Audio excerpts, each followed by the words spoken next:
Good morning. Good morning. Good morning. Good morning to you.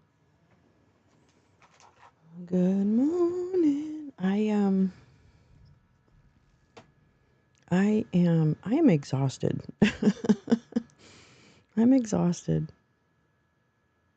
I did what I needed to get ready this morning. I didn't prepare my well, I don't know. Yeah, I didn't. I mean, I did and I didn't. I don't think I don't have the discipline to put good morning. I don't have the discipline to put together a real show, you know what I mean? Like with a beginning, middle, and end. I'm almost done with the first episode of the Con Pod. That should be out Thursday as promised. I did a little more writing and then recording, and right now we're doing recording and editing. Bobo's helping me with editing. And I don't know, yesterday was really weird and hard and stuff. But I almost am. I just feel like it was very avalanchial, and it didn't. I mean, and humans tend to take that stuff and whip it up, right? Like they tend to I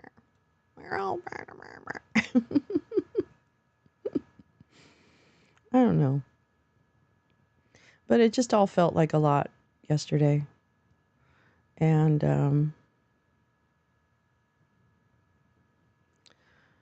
I don't begrudge anybody anything. I think it's good. I think more voices are really important. I really do. Because sometimes different voices resonate with different people. So as long as the message is media literacy and please vote. I don't know. I think how you treat people matters, and I just think I do try to be a person who doesn't cause undue harm. So anyway, I don't know. I don't know where I'm at right now. My brain's fucking fried. My brain's fried. I have a brain fry. I just think we're so Kylie, good morning. Interesting space last night. Let me know when we march. Yes. You know what's funny? Can we talk about that for a minute? Because that's a really, I mean, that's a good point. Hold on, let me just see. Hi, Neil. How are you? Good to see you.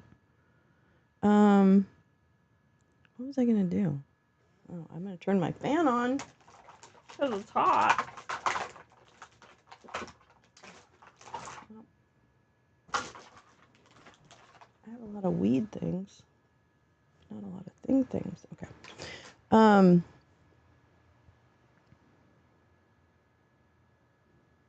So I remember, I think it's a good point on the, thank you. Thank you, Neil. Oh my God. I am so glad someone got that reference. I mean, that means I'm old, right? Like if I'm throwing out Bob and Carol, Ted and Alice, I'm good. I'm really good. I'm really good. We all survived yesterday. Because I'm old too. Hello. We're old.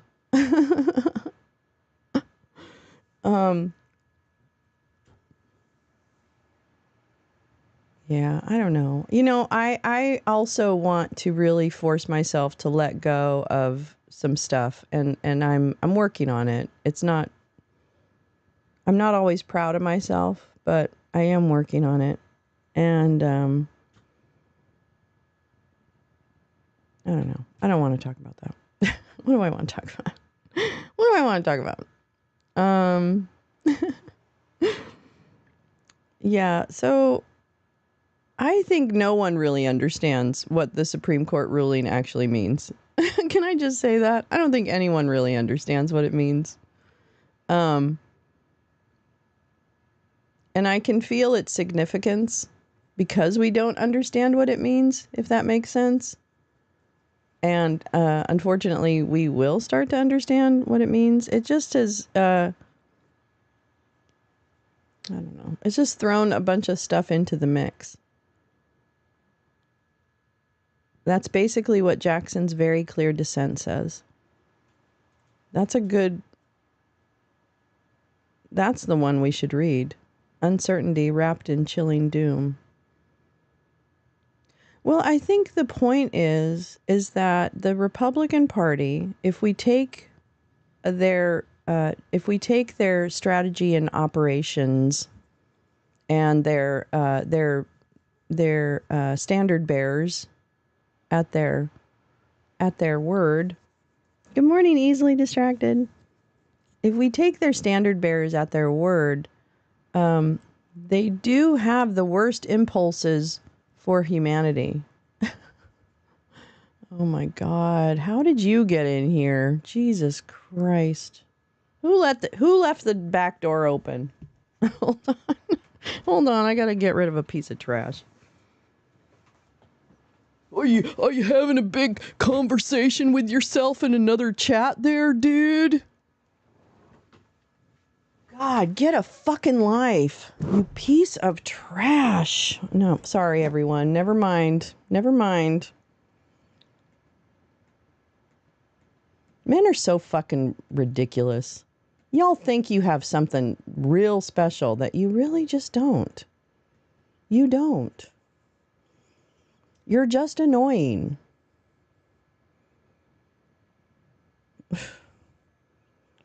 This is, everyone, meet a literal skin bag named Praxis, Claude, whatever the fuck you want to call him. He comes into women's chats and harasses them. And this is his cute little way of like talking to another person in a chat or himself. I actually think he's just talking to himself. And he just comes in all the time because he doesn't have anywhere to go.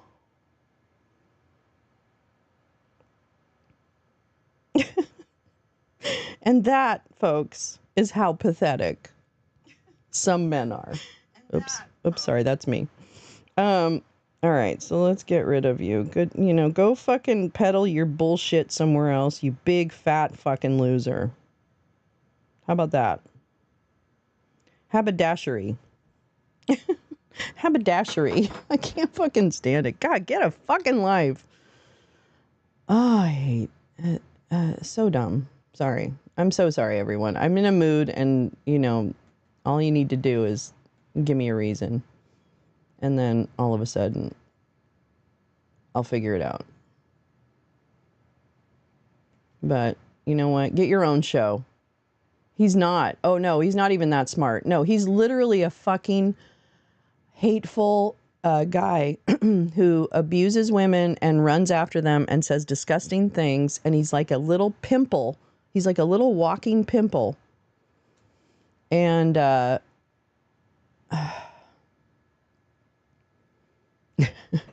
he just like every good cockroach, he just won't go away. So yeah, he's a piece of shit. He made a video about me last week, but I wasn't in it. So I don't think it was about me. I think it was for someone else. I don't know. I think these dudes don't even know who the fuck they're going after. I don't get it. All right. Anyway, he's gone. Yeah, he's gone. Well, he'll come in another sock. He has another sock. This is a holdover from the fucking convoy bullshit. People who can't find their way home. Do you know like those ghosts who can't find their way home? So you have to get a poltergeist person to get them the fuck out. That's what I need to. Trump, still no VP. Wait, okay, so easily? Thank you for switching gears. I really appreciate that. Easily. No VP announcement? What? Wasn't that supposed to be on Thursday? Is he even running for president? Is he even really running? I don't don't think he's really running for president. I don't. I don't. I really don't. I don't understand this. I don't think he's really serious. How can you be so voting for someone who is not even serious about running this country? Oh my God. The Republican fans, the super fans, treat politics like it's NASCAR, first of all. Everybody on that side seems to think of this as a sporting event where your team wins. Hi, butterflies. How are you? And so if your team, it's not a sporting contest. It's not a sporting contest. And I, I actually would love to have a calm conversation, maybe. I mean, just for fun, not because it's going to change anything. I would love to have a calm conversation with someone who's really a dedicated Trump voter who can calm down off of the rhetoric for a minute and just explain to me what policies, actual named policies and legislation did he do that convinced you so much that he's the only one who can run the country? It's just rhetoric and buzzwords. It is. So, but that means something, but it's not taxes, because if they did the math, I'm going to pull that up. Yeah, you know what? That's the thing. Butterflies, you're right. I'm not really, I don't really, it's not my job. And frankly, I do think that's a waste of time. I do think it's a waste of time to actually try and get someone to, to change their mind or something. But at the same time, we have to find a way around this. Like, oh yeah, no, I know it's not yours easily. Sorry. Yeah, the buzzword is taxes. But the thing is that were your taxes, I want to know if their taxes were lower. Trump tax. I think I even have a bookmark on this. I mean, I don't mind if there's really something there, but there's nothing there. Here you go. Take a look at this. Look at this one. Look at that one. Look at this one. Look at that one. They're not interested in someone who'll turn the country. They want someone to avenge. And see that there's a lot wrong with that. And if that's like, are we really at that kind of juncture where it's just not, I mean, right? Like, okay, I'm going to show you both things at once. All right, so let me show you this. This is the Center on Budget and Policy Priorities. And they do analysis, basically. My husband can't retire if Trump wins. Oh, easily. It's a cult of personality. It really is. And it's such a funny personality to end up on, right? Like, they don't have, like, I don't know, indirect taxes like tariffs that result in higher. Thank you, Lee. Indirect taxes like tariffs that result in higher prices aren't included in the tax conversation. That's right, Lee. And you know about tax and trade and tariffs because that's your job. So here we go. The 2017 Trump tax law was skewed to the rich, expensive, and failed to deliver on its promises. Let's see.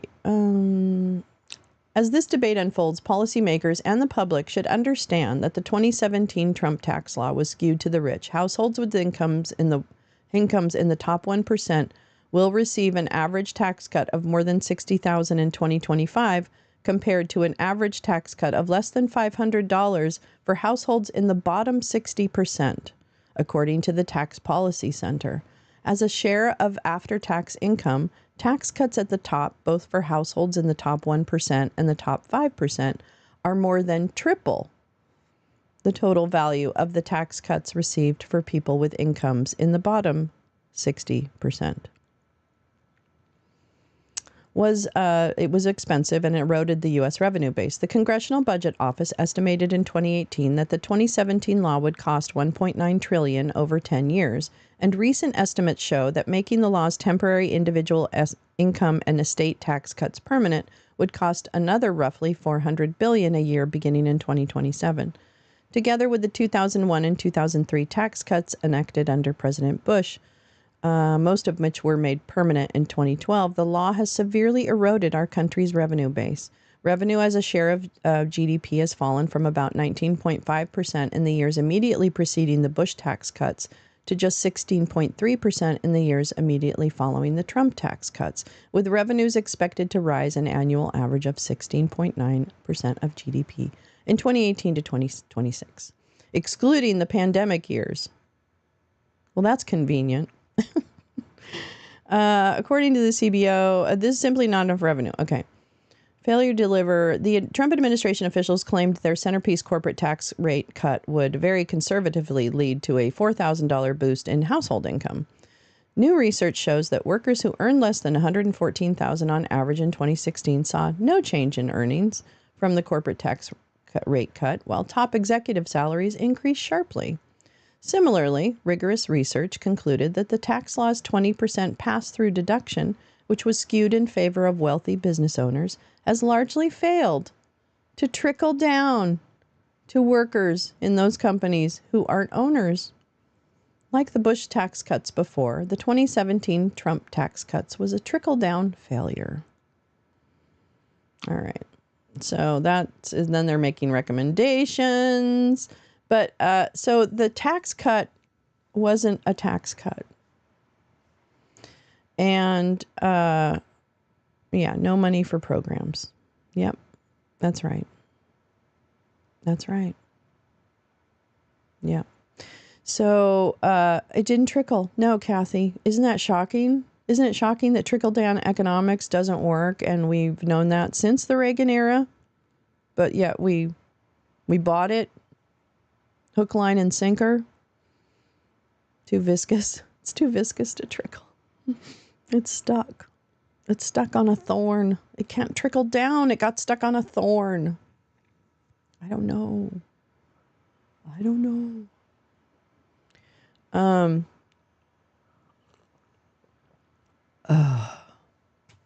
Yeah, it was a good one. It was a good one. Yeah, anyway. So, yeah, the tax cuts. There was another one on that. Wait, what was that?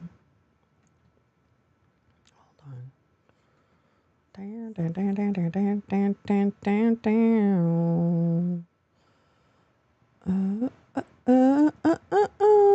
I really want to go. There was, here we go. I think this was it. The Brookings. Okay. Effects of the tax cuts. I think this was an article that I read. On December 22, 27, sorry, it's so light. China, biggest, the new tax law makes substantial changes to the rates and bases of both the individual and corporate income taxes, most prominently cutting the maximum, I know, yeah, they're going to be released. There's a hearing in Palm Beach on Monday about the release. So I don't think they're fully going to be released until after that, but I could be wrong. It did? John Deere moved to Mexico? Really, Jim? Or did they open a plant? I mean, a little different. Move your entire operation to Mexico versus a plant. But we'll see. Okay, so let me see what else this says. Most prominently cutting the maximum income tax rate to 21%, redesigning international tax rules, and providing a deduction for pass-through income. Midas purported to read some, but what he read mostly sounded familiar already. Oh my God, my eyes are fuzzy. I need some pot.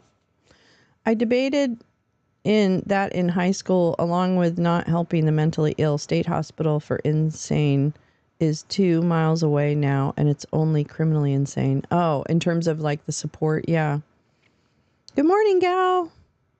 Dave Troy is dropping some thought bombs today. Let's take a look at him. Let me, I'm going to look at, I'm going to see if I can get to the germane of this. Oh, 150 pages were released? Oh, okay. I thought they were supposed to have a hearing or something. All right, whatever. And Dave Troy is dropping bombs, yeah. Dropping bombs. Oh, actually, you know what? I'm just gonna download that. I'm just gonna download that. I don't want it on SCOTUS. I want it on, I don't know. Oh, I don't know. Let's just put it under all bookmarks for now. Okay, let me go to this. Let me go to this. Let me go to this. Let me go to this. Let me go. Let me go. Excellent. Dave Troy. Storm coming in. Oh, I wish we had some weather. I mean, I really don't, because I don't want anyone to be, in harm's way, but I do love a good storm. The domestic implications of the immunity case are deeply worrisome, but it also has some deep implications for America's role in the world. Oh, did you, Julie? Good morning, Julie. How are you? But it also has deep implications for America's role in the world. Espionage and subversion are now legal if the president does it. Trump has already been charged with stealing sensitive nuclear secrets. Good morning, Julie. We don't know who he gave them to. We know he has fealty to Putin, and we know what Putin's ambitions are. Anything the president wants to do on behalf of Putin is now legal, up to and including mobilizing or not mobilizing the military against America's institutions. Interests and individuals who may oppose him as commander-in-chief. He has an entire military. Institutions, interests, and individuals who may oppose him. As commander-in-chief, he has an entire military he can command to do whatever he may please. No exaggeration. This would be the end of America, and this is what Putin wants more than anything. Stretch your thinking a bit and read this piece wherein Putin captures America through Trump for the purpose of disarming the world against the threat of Russian nuclear blackmail. This is the path we're on. This actually is really chilling. So leave the country. Why? There's no place you're safe from combined reach of Putin and Trump. The only solution is that Trump can't win. No one like him can win. We need to reverse the disastrous decision. The presidency is now the biggest prize in the world. Oh my God. Yikes. Is this the... Hold on, let me go here. I'm going to go... actually, let me pull this up. And then we'll come back to that. We'll come back to you. Let me go over here. Let me go over here. Yeah. Okay. Democrats need to unify behind the Biden ticket because it represents the best path to actually beat Trump. Everyone acknowledges he is a decent old guy facing old guy challenges, but if you believe in democratic institutions and not personality cults as Dems claim to, then it's time to recognize that there is one path forward. Hi, Paul J. The system is resilient. If Biden at some point can't serve, the VP can. Any other candidate will elicit howls, absolute chaos, and most importantly, legal challenges. Republicans are already planning to use the gutting of Chevron doctrine to challenge election results and agencies like the FEC. Don't give them ammunition. This is no time for fantasy baseball. Vetting new candidates, doing oppo research takes time. We don't have it. Terms like electability are thought-stopping cliches that are thrown out in lieu of data and facts. Uncertainty is the currency of the realm for enemies of democracy. Don't hand them uncertainty on a platter. Aim to reduce uncertainty. The campaign should orient messaging around a pro-institutional, team-based approach. Vote for Team Biden-Harris. Vote for reality. This isn't a contest of personalities. Act like it. High stakes. The immunity case makes it absolutely imperative that Trump can't win. There's no room for fooling around here. Grow up. Realize that fantasy ideas are just fantasy. Want to make change? Go work for it in 4 or 8 years. Actually, work for it when he wins, because you can get change through a Democratic president.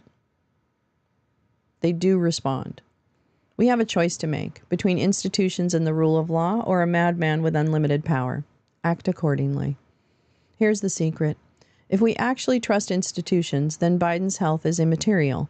FDR died in office. We survived. Just because the other side is running a personality cult doesn't mean we should also. Vote for institutions. Vote for democracy. That was very well said. That was well said. Let me see what's going on. Let me see what's going on. I hope everybody's okay in the path of Beryl. If it's whipping up weather where you are, please make sure you keep an eye on it. Obviously you are. And stay safe, because I'm watching it too. You have Republican endorsement for Biden. Republicans' endorsement for Biden. Tell me that's not uniting the country. Biden, Harris, all the way. That's right. That's right. Word on electability, yeah.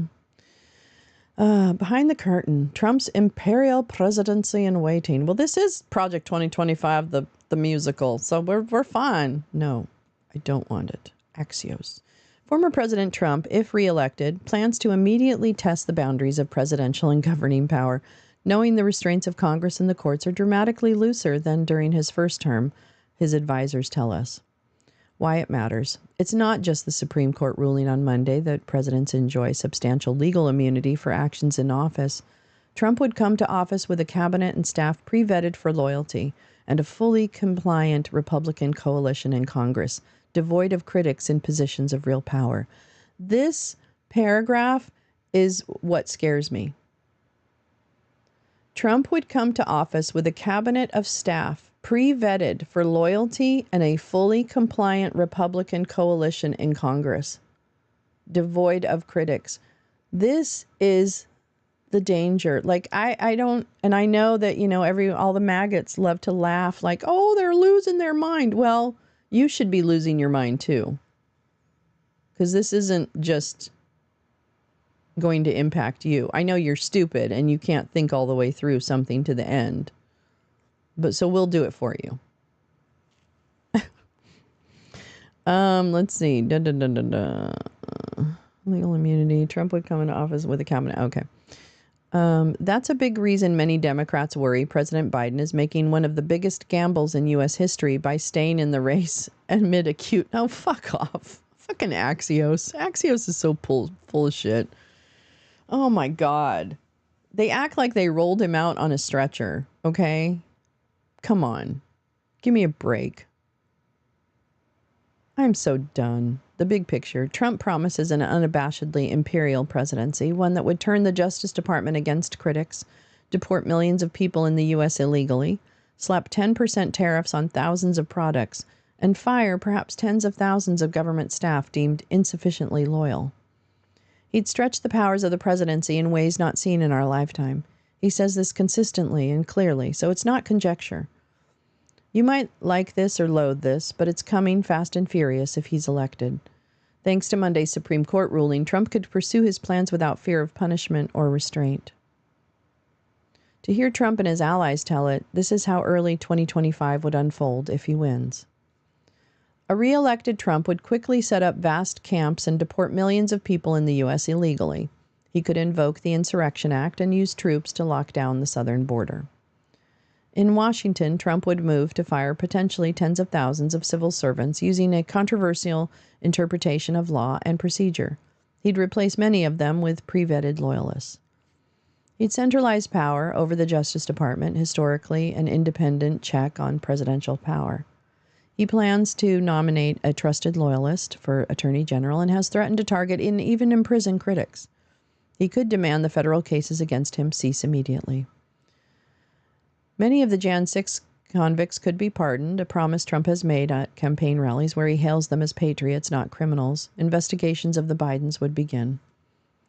Trump says he'd slap 10% tariffs on most imported goods, igniting a possible trade war and risking short-term inflation. He argues this would give him leverage to create better trade terms to benefit consumers. The conversation would intensify about when Justices Clarence Thomas, 76, and Sam Alito, 74, would retire. List of potential successors are already drawn up. President Biden said last month that the next president is likely to have 2 new Supreme Court nominees. If Trump were to win and the 2 oldest justices retired, 5 of the 9 justices would have been handpicked by Trump. Top Democrats privately predict Republican majorities in the House and Senate if Biden loses. Most of Trump's most prominent critics, Mitt Romney, Liz Cheney et al., will be gone.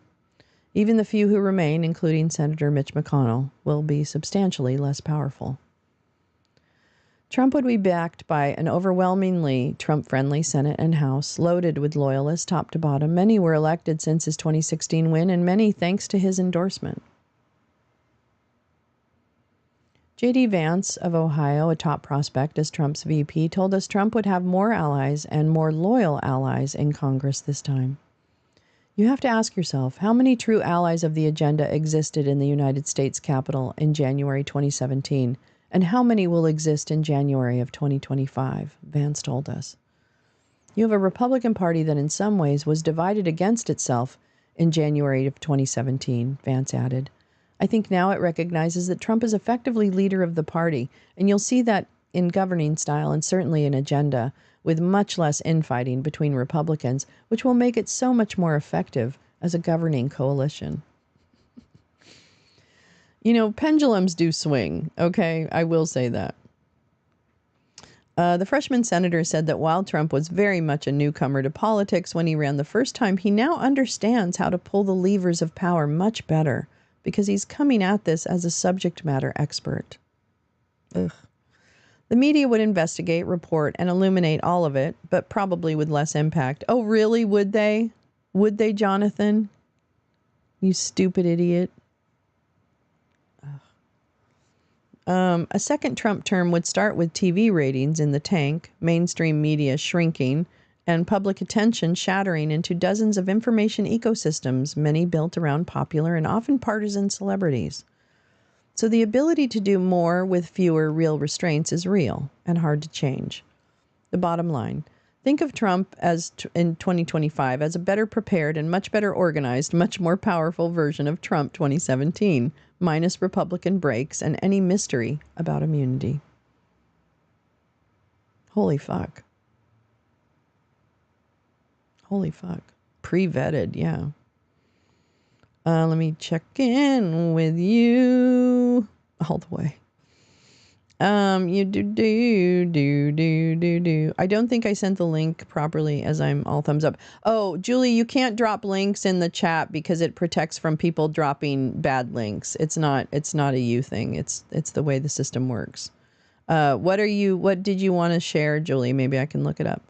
Investigation reveals content posted by bot-like accounts on X has been seen 150 million times. So here's the thing. I don't think people care enough about bots. I don't think they care. They treat them like they're normal people. You know what I mean? Like chuds think those are people. So their minds are already lost. Let's see. Investigation reveals content. Okay. Global Witness. Threats. Investigation reveals content posted. I see. That's a link. Okay. Authoritarian mindsets tend to follow beliefs without question, which is why the maggots aren't panicking. Yeah.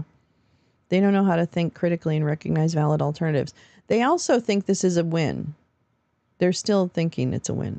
I'm going to be down. I'm scared. I mean, I want to see how the next few days play out, but I think we might need to get in the streets. The wide angle. Future belongs to surreality. Dave Troy. Oh, cool. Only with fixed points and consistent forces. The media would investigate, report, and eliminate. No, they don't. Right, Neil? No, they don't. As we ponder the grave error the Supreme Court has made, let's take a trip back to 1783 to remember another incredible example of leadership. That first enabled the systems we had until yesterday. All right, let's see. Let me go to this. Whoops. Maybe not. Maybe not. Okay. Oh, I don't know why it's not letting me hit the... Oh, there it is. I just didn't hit it right. The Washington Spectator. Is that what I... Oh, my gosh. We got all kinds of Washington Spectator. Let's see. Oops. Here we go. All right, settle in, kids. I'm going to read you. a little bit of things. Be prepared. Surrealists by Dave Troy. Oh, let me make this a little bigger. There. As we head into the pithy core of the 2024 election season, institutionalists are alarmed, and with good reason. Our highest court just ruled that all federal agencies are effectively unconstitutional and may imminently rule that former President Trump is immune, which we know. The first presidential debate of 2024 set off a shockwave of speculation that Biden may be replaced as the nominee due to his inarticulate, halting performance, while Trump exhibited his usual facility in confidently reciting falsehoods. There are bot farms, yes. If that wasn't enough, Project 2025, a broad plan for dismantling the government and curtailing rights, is on the tip of everyone's tongues as the next big threat. Governors and state legislatures are increasingly seen as unreliable partners in safeguarding our elections. To say that the country seems on the brink of civil war and institutional capture or collapse is not an exaggeration. Different kind of war. And to be certain, fretting over the nuances of our domestic institution is the business of Washington. It's how we keep score, mobilize resources, and plot our next moves.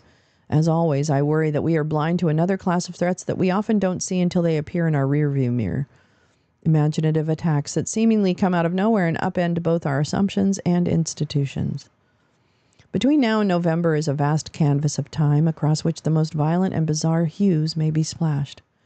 The incentive for surreal intervention in our politics has never been higher. Indeed, what besides outsized imaginative actions can lay waste to so much think-tanking, PACs, and carefully considered assumptions voiced in the calm tones of reasonable people working to protect democracy? A former Department of Homeland Security official I spoke with last week confided that they were extremely concerned about the possibility of a domestic terror attack launched by foreign nationals, aided by Russia, entering the country through the southern border. Indeed, 8 Tajikistan nationals with possible ties to ISIS were arrested just last week. Individuals matching the same description are thought to be responsible for the terrorist attack at the Crocus City Mall in Moscow in March. Whatever the reality is on the border, and frankly it's not clear, such an attack would be very damaging to the Biden administration and shake up anyone's prognostications and careful forecasts. Former Trump administration National Security Advisor Michael Flynn continues to lead a networked insurgency aimed at sowing doubt in election outcomes, organizing local groups in opposition of the government, and burnishing his own image. He and his network keep bringing up black swans and the possibility that Trump might be assassinated. Surely some of this is to create a sense of dread and foreboding, which aids his project. But it's also not unreasonable to think that some who hear his words might be incited to act to fulfill them. Vladimir Putin and Kim Jong-un just renewed their vows, pledging deeper cooperation on nuclear technology and in the war on Ukraine. This isn't really new. Many forget that North Korea's missile program was materially aided by Russia's 2014 invasion of Ukraine, wherein old Soviet rocket motors were seized in Dnipro and shipped to Pyongyang. Putin has teased plans to revise Russia's nuclear first-use doctrine, and many speculate that he and Kim may be plotting a nuclear October surprise. But avoid the fall rush. August will do just fine, too. The Israel-Hamas war is another wild card that threatens to pull the United States further into a conflict outside its immediate control.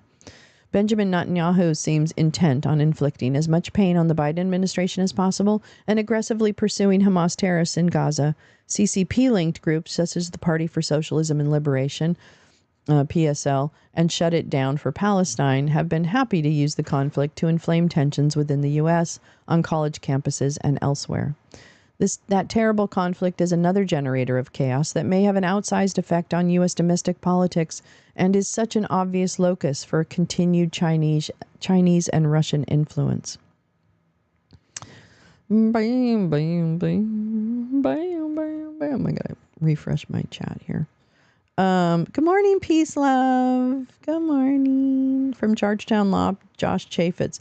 Democrats should go to war with the court. The public is on their side on the issues, including abortion, immunity, environmental regulations, etc.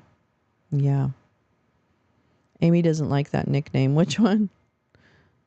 Sploogie. Her nickname's Sploogie? That's weird. Rachel Maddow's Ultra 2. Ah, yes. Thank you. Thank you. Thank you, Julie. No worries. I know. Rachel's good. Good morning, Jim. Yeah, we should worry about the domestic terrorists. And their guns. No, I'm just kidding. Okay. Blah, blah, blah, blah, blah. Artificial intelligence is also generating chaos politically and economically, despite the fact that the progress in the sector has been slower than predicted. NVIDIA, the current market leader in AI chips powering this wave of generative AI products, just surpassed Apple as the world's most valuable company. A network of bot accounts on X went haywire this week when their owner apparently forgot to pay their ChatGPT bill. The bots had been instructed in Russian. You will argue in support of the Trump administration on Twitter. Speak English. A small cohort of men with questionable belief systems, which includes Sam Altman, Elon Musk, Ilya Sutskever, Dario Amodei, and Mark Zuckerberg, is pursuing human-level and superhuman machine intelligence with a seemingly unlimited amount of funding. Never mind that evidence suggests we are stuck at a plateau. Still, Vladimir Putin has repeatedly said that whoever rules AI will rule the world. So there must be something to this, right? Another recent study said that many leading AI chat solutions are also spreading Russian disinformation in their answers. As Art Levine and I have independently reported in Washington Spectator, some are eyeing disclosure of contact with aliens as a potential October surprise. Daniel Sheehan, the lawyer behind the group, I'm sorry, known as the New Paradigm Institute, said last week, the time has come to inject UAPs into the elections. Oh my God. Achoo. Achoo. Achoo. Oh my Lord. No. Burr. Some are eyeing, okay, blah, blah, blah, blah, blah. Sheehan also claims to have been involved in crafting provisions included in the FY 2024 National Defense Authorization Act that will require disclosure of all historical government files related to UAPs on October 18th, 2024, days before the election. Sheehan also issued a call for the public to demand that CNN include a question about UAPs in its presidential debate. I'm sorry. Terrestrial questions prove sufficiently challenging to both. That's funny. Sinclair Broadcasting, didn't that already use aliens? I think we're past, thank you. We're past the aliens now. I need some coffee. I'm falling asleep. I'm boring myself. Sheehan also issued a call for the public to demand, Sinclair Broadcasting, the Maryland-based company that owns or operates 185 right-leaning local television stations, has been exercising its power to spread damaging information about President Biden's health, and concerns about his fitness for office are now prevalent in both parties after the debate. Early in my journey to understand and combat information warfare, someone introduced me... Wait, hold on. I'm so excited about my coffee. God, that's good. Yummy. Okay. Someone introduced me to the writing of Vladislav Surkov, the postmodern playwright who earned notoriety as the architect of Putin's 2014 incursion, don't call it an invasion, into Ukraine. What army? Those were just little green men. His story, Without Sky, is written under the pen name Natan Dubovitsky, which describes a society generally or gradually robbed of reality by an iterative war marked by progressive breakdown of interpersonal relationships. It's worth reading, if only to get into the headspace of those who might use raw imagination to render our institutions inert. I recently had the opportunity to preview a new film, War Game, which documents an exercise conducted on January 6, 2023, wherein a fictional, more organized replay of the January 6th insurrection takes place, and various government officials, played by actual former officials, are called to make decisions about how best to handle it. Set in 2025, the simulation features a character based on Flynn that leads a religious sovereign citizen movement inside the U.S. military, which has pledged loyalty to the losing presidential candidate. The film was thoughtful and well done, but offered no silver bullet war answers to this impossible scenario. Rather, it highlighted just how challenging even constrained simulations can be for our elected officials and institutions. Focused primarily on the threat within the military, the exercise purposely did not consider a wider range of surprises that may come from foreign actors or random geopolitical events. Given their power to disrupt and alter any conventional predictions, we should be thinking more about where we are most vulnerable and move to protect our attack surfaces.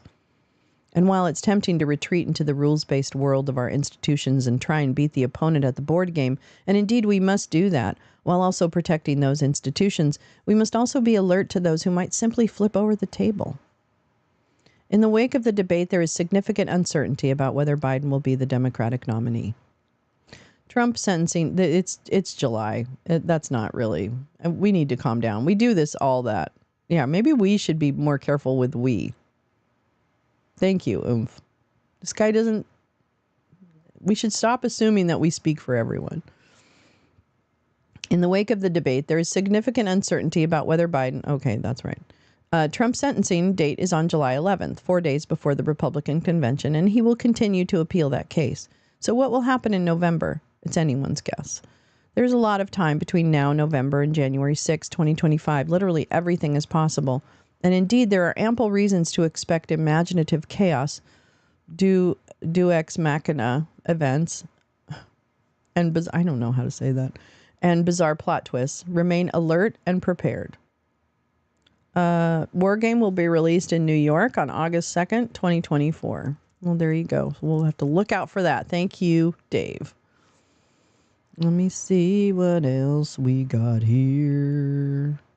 Wow. We should probably, I think we should be careful with we. Milwaukee should be interesting. Yeah, we're gonna be live for the convention in Milwaukee. So make sure you're watching the convention with Lolo. So we'll be live for that. I kind of want to go. I don't think I can, but I kind of want to go. I don't know. I really want to go. If Trump has, in September, when Trump has those, if indeed we get to September and Chutkin is going to be holding hearings, I'd like to go to Washington. I think I might bring my dinosaur to Washington if we're going to have like a series of trials. Sinclair is a Boris baby Russian company. Yeah. And Deus ex machina. Deus. What did I say? I have a feeling I said something really bad. Deus. Deus ex machina. I'm sorry, God. Sometimes I never heard people say things out loud, and so I don't know how to say them. There's no guns allowed in the convention. There's no guns allowed in the next convention. In the NRA convention either. Yeah, right. No guns. Oh, no problem, Max. You're not behind. You are not behind, girl. You are not behind. You know that. Come on now. He officially said that he was going to steal the election, gal. That's what's wrong with that. Oh my God. I need to drink some coffee here for a minute.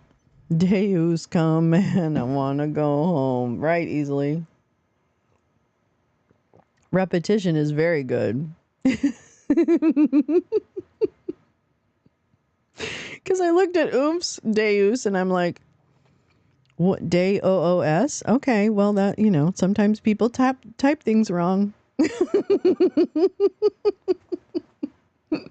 So really, Max, you're the one who actually helped me pronounce it. I'm sorry. Oh my God. That's exactly what I thought was going on in my head easily. Deus come and I want to go home. Day. I said day. I said day. I said day. Oh. Daylight come and me one go home. Yeah, that's a good song. I remember when the head of Sinclair got busted with a hooker in a parking lot. See, here's the thing. I guess we have to, I don't know what. I have no idea what the answer is. Piercing. I just, here's the thing. I don't know.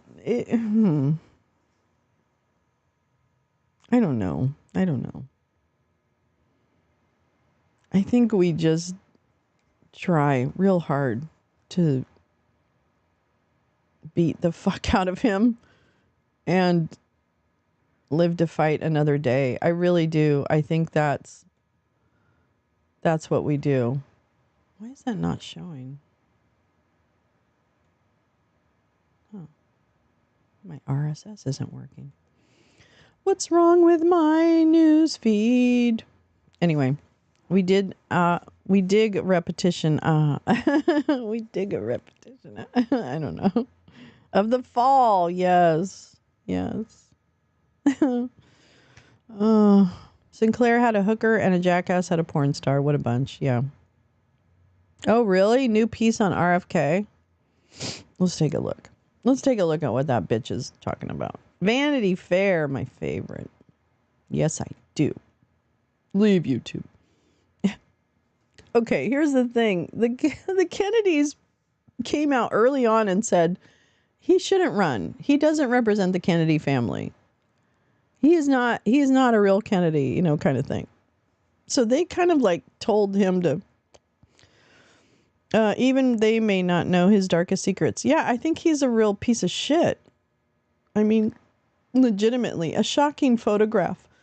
Blowback from a Trump meeting, alleged sexual assault. The Kennedys have voiced support for Joe Biden, but certain aspects of Robert Kennedy's character are only now just coming to light. Oh, good. We always love a good piece about. Well, there's Jack Kennedy. Is that Rose? No, not Rose. I think it's Rose. Is that Bobby Jr.? I don't get it. Oh, it's Bobby Kennedy. I'm sorry. That's Bobby Kennedy. Oh, so these are all the Bobby Kennedy kids. So that must be Rose, right? Is that Rose? That's what we're looking at, Jim. That must be Rose. I can't remember who Bobby's wife's name was. Editor, the story contains an image of an animal carcass that some readers may find disturbing. Okay, well, we'll make sure. 20 years ago, I can't really read that. Let me make it a little bigger. Here we go. 20 years ago, I'm pretty sure the Kennedys disowned him yeah, they did. No, they did disown him a long time ago. Ethel, thank you, Easley. God, I get my Kennedys mixed up. The carcass, is it RFK?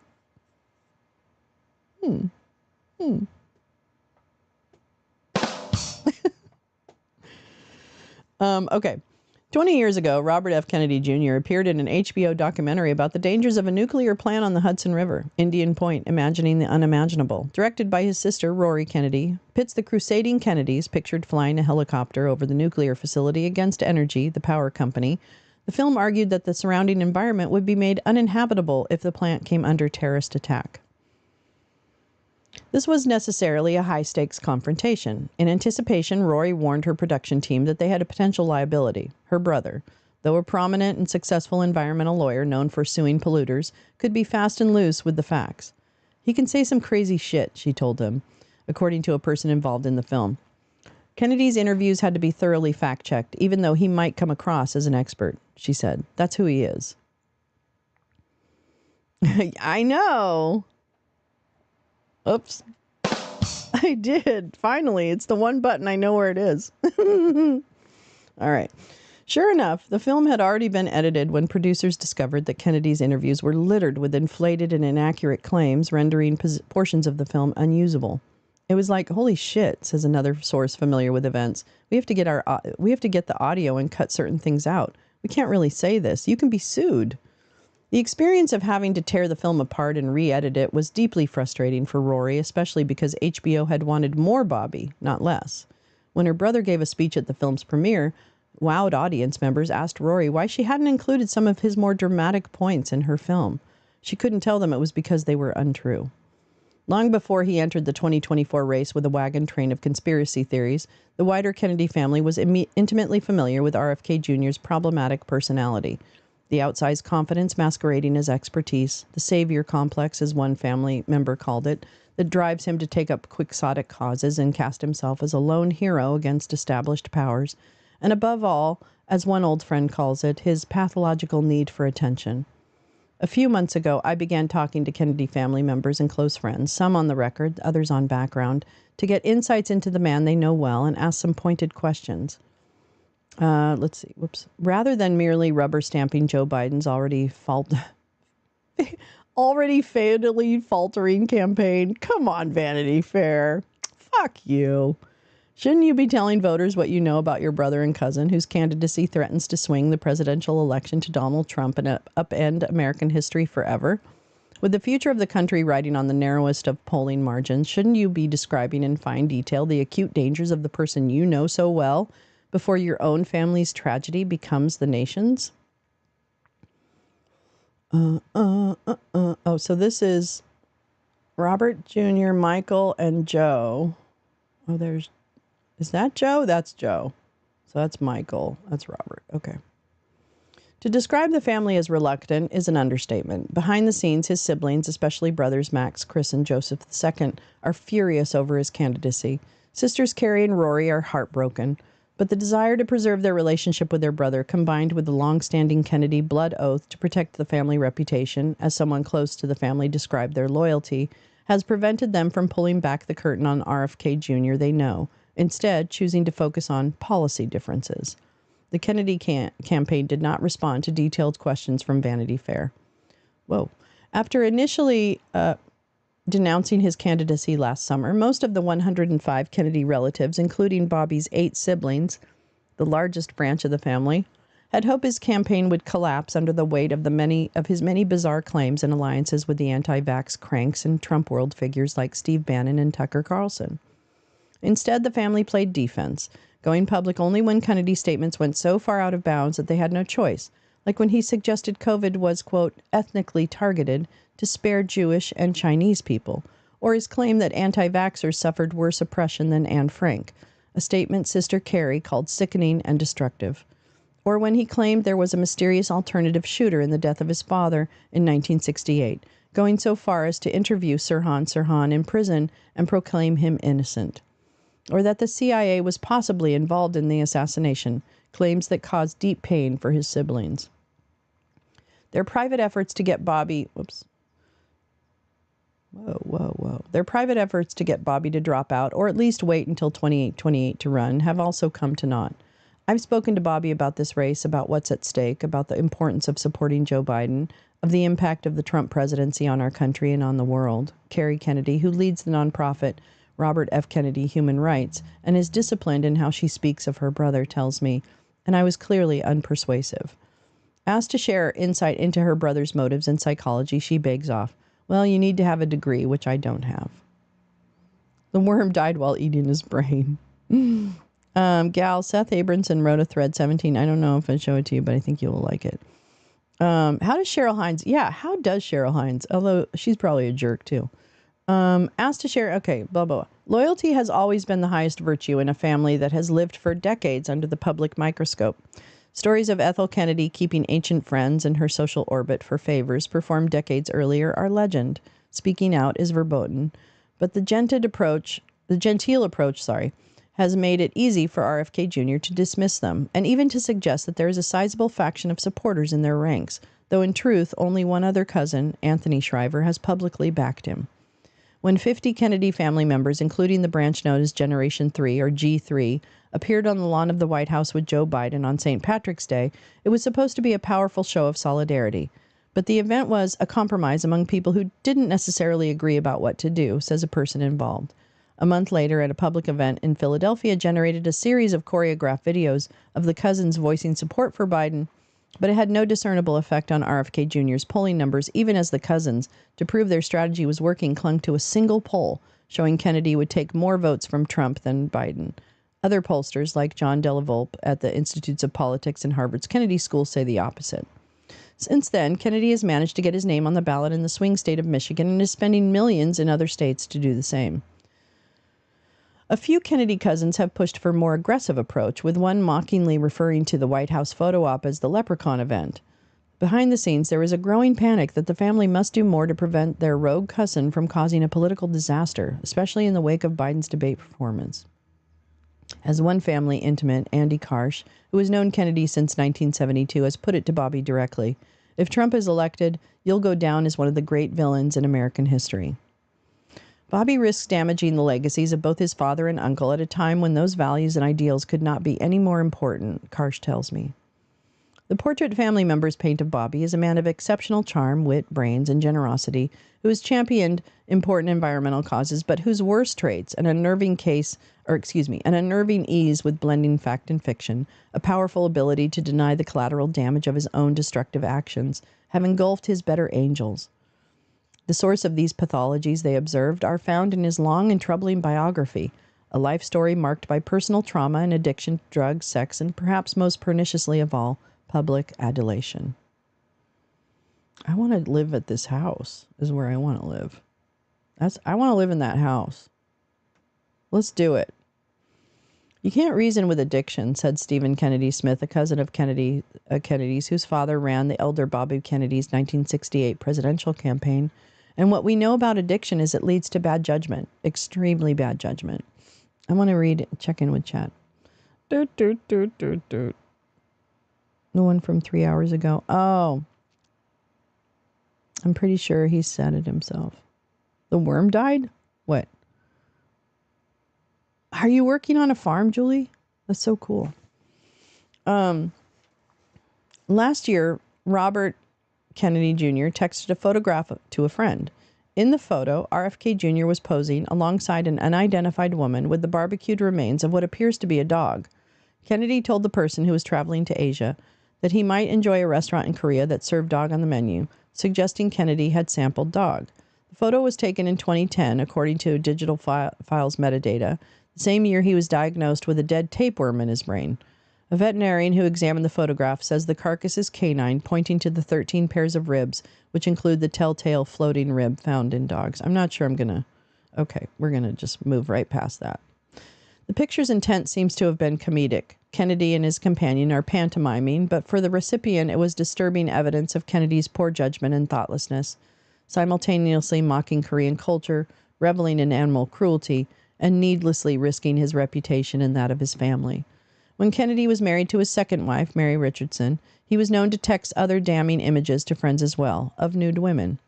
Those friends assumed Kennedy himself had taken the pictures, but they didn't know whether the subjects had consented to having their genitalia photographed, let alone shared with other people. When one friend lost his phone, he panicked that somebody might discover the images. Theories about Kennedy's reckless behavior abound. Long before it was reported, members of the family knew about the brainworm, which in court testimonies Kennedy conjectured he'd picked up from food he ate in South Asia. He said the tapeworm consumed a portion of his brain and led to protracted brain fog.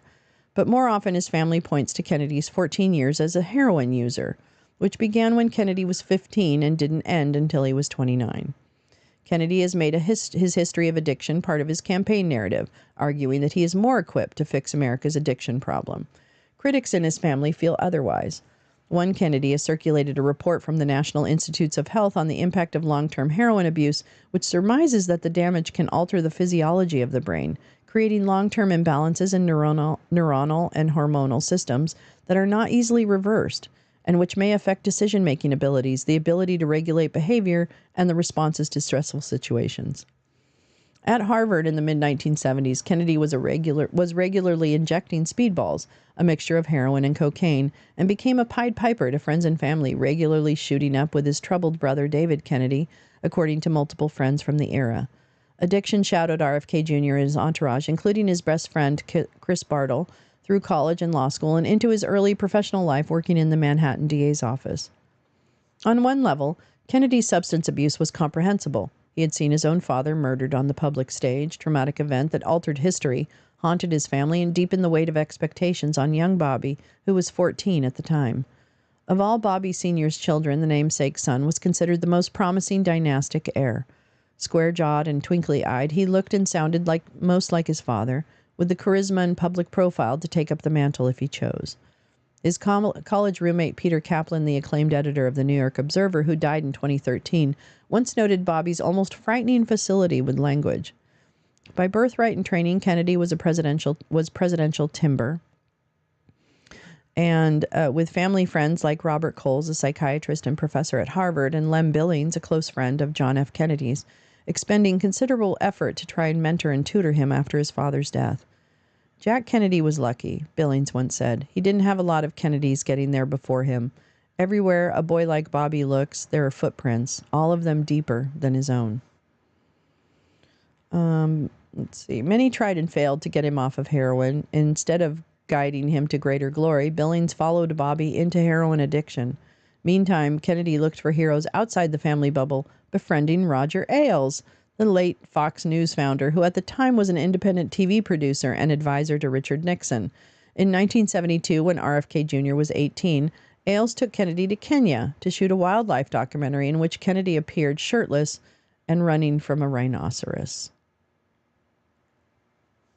Yikes. All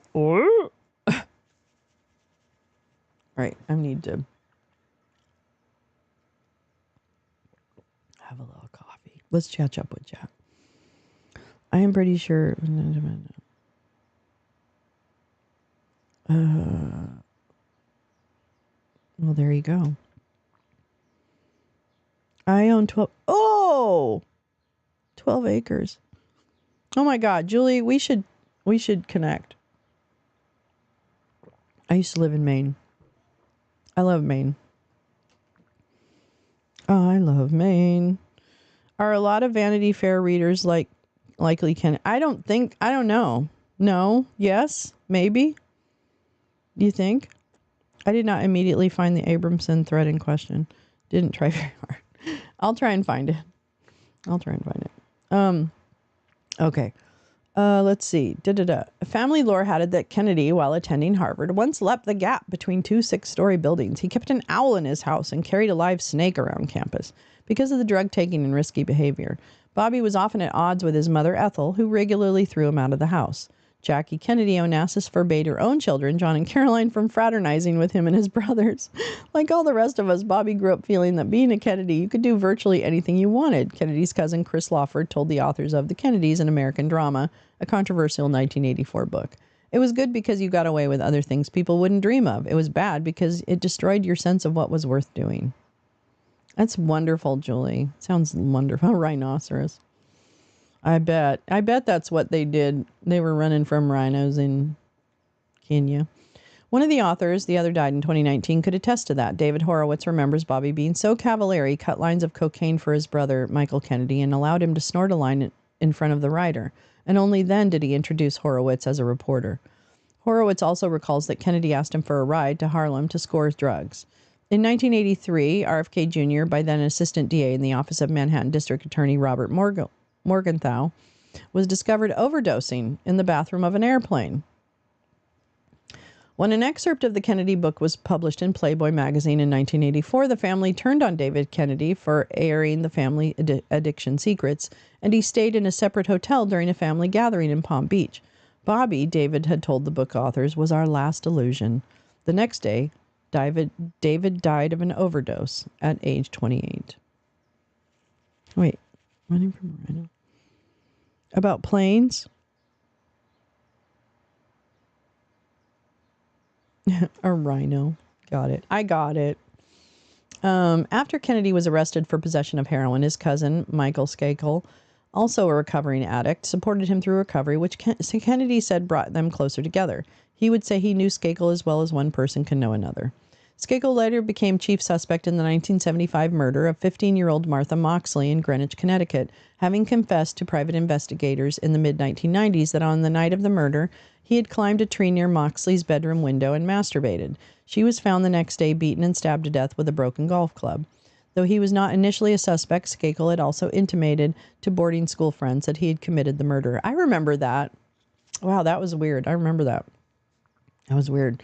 By the late 1990s, Kennedy had found his calling as an environmental lawyer, running the nonprofit Riverkeeper, starting an environmental law firm, and leading the charge against corporate polluters pressuring General Electric to spend $1.7 billion to clean up PCBs the company had dumped into the Hudson River.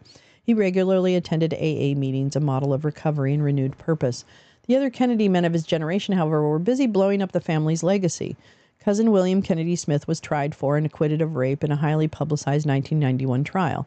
Brother Michael Kennedy's relationship with an underage babysitter was exposed before he died in a skiing accident in Aspen in 1997.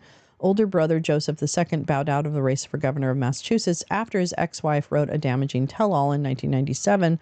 And then cousin John F. Kennedy Jr., who was considered the quintessential Kennedy of his generation, died in a plane crash off Martha's Vineyard in 1999. Wow, the 90s were tough.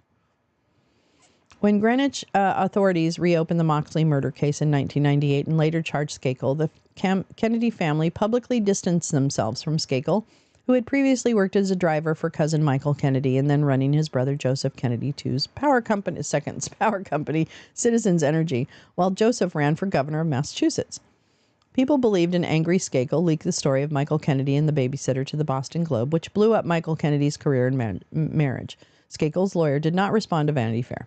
The same year, Skakel circulated a book proposal to New York publishers for a memoir titled Dead Man Talking, A Kennedy Cousin Comes Clean, which promised to lay bare the devious workings of a propaganda machine that works night and day to hide the sordid truth behind a scrim of patriotic idealism, hero worship, and religiosity. The Kennedy family, he claimed, had accused him of trying to extort money from them. Skakel painted a portrait of Bobby and his brothers as rutting satyrs that alleged that Michael Kennedy had a three-way tryst with his secretary and his brother Bobby's wife. Wow, crazy. Oh, thank you, Oomph. There they are. When Skakel went on trial for murder in 2002, RFK Jr. blamed Vanity Fair columnist Dominic Dunn, oh yeah, I remember, for helping reopen the Moxley case by publishing a thinly veiled fictional account of the murder in 1993 called A Season in Purgatory, which seemed to implicate a Skakel family member. Around the same time, Skakel's father hired a private investigation firm. Their report, later acquired by Dunn, cast suspicion on Michael. Oops. Dunn and Kennedy engaged in a heated public feud over the facts of the case, trading volleys in published articles, including Kennedy's 14,000-word defense of Skakel in The Atlantic. In an interview at the time, Kennedy accused Dunn of twisting the facts and using suggestive language to make his argument. Okay, let's see. I think anyway, RFK Jr. is a fucking asshole. That's it. He's an idiot. He's a fraud. He's an asshole. That's it. Please continue reading that at your... Oh, yeah, I want to talk about this. Thank you. Uh-oh. Another threat. Uh-oh. Lori Garrett. Yeah, she's pretty good. Okay, let's read this. Thank you, Julie and Oomph, for sharing this. Update. The planes were side by side for 2 full days in an isolated part of the airport. The Russian plane is the one the Kremlin uses to move people and documents from the United States to the Kremlin. There's been no explanation for this, and the media has not asked about it. What? What the fuck is going on? I'd feel better about this coincidence if Trump's jet hadn't been where secreted stolen classified docs he publicly said he has every right to sell or gift as he sees fit, and if the Kremlin weren't interfering in this election on his behalf and wanting payment for doing so. Some of you may forget, thinking Trump stored his most valuable stolen classified documents at Mar-a-Lago, but in fact, that's not true. He sifted out the most valuable stolen docs and put them on his jet as he was leaving for New Jersey. We have no idea what happened to them after that. Some of you may also not understand that the Russian plane in the photo above is one of the only planes the Kremlin is able to operate in American airspace right now, and it is specifically designated to move people and documents from Washington to Moscow. In other words, whatever the reality of the jet Trump stored stolen classified docs on, docs he intended to being in an isolated part of an airport for 2 days beside a Putin jet tasked with ferrying docs to Moscow. This couldn't possibly more urgently warrant FBI investigation. As a former federal criminal investigator, I know the FBI would also consider context. Those were the only 2 jets in that isolated area. Trump has repeatedly said that he has a great relationship with Putin, an enemy of America, and Putin is trying to help Trump become president again. More context. Putin has stated that he'd be willing to end the war in Ukraine if he's permanently given all the land he's already stolen or annexed. An unsurprising declaration given Russia has been battered in this war of choice. Trump has intimated he would agree to this. Russia has interfered in presidential elections to aid Trump before, and Trump has publicly welcomed this help. Some of the docs Trump stole related to some of the docs Trump stole are related to Ukraine. The 2016 campaign colluded with Putin in part by passing documents to the Kremlin via Manafort. Yeah, wasn't there a Saudi Arabia, a UAE? Yeah, I thought there was a UAE plane there too. My unsettling interview. Oh, good. All right. Let's dare. Manafort is currently assisting the 2024 Trump campaign. He began by doing so openly, but then, after bad press, was forced to do so in clandestine fashion. Exactly the same order of events that happened in August 2016. Trump has a history of repeating misconduct if he is not held responsible for it, and there have been no repercussions for Trump colluding with Russia in the past. And therefore, there is no reason, based upon his decades-long modus operandi, for him to feel chilled from doing so again, and just as conspicuously as before.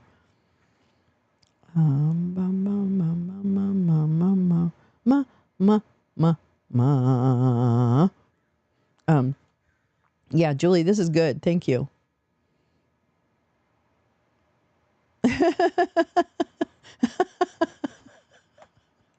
It's not about that, Julie. It's not about that. But okay. Okay. I don't know what this world is crazy.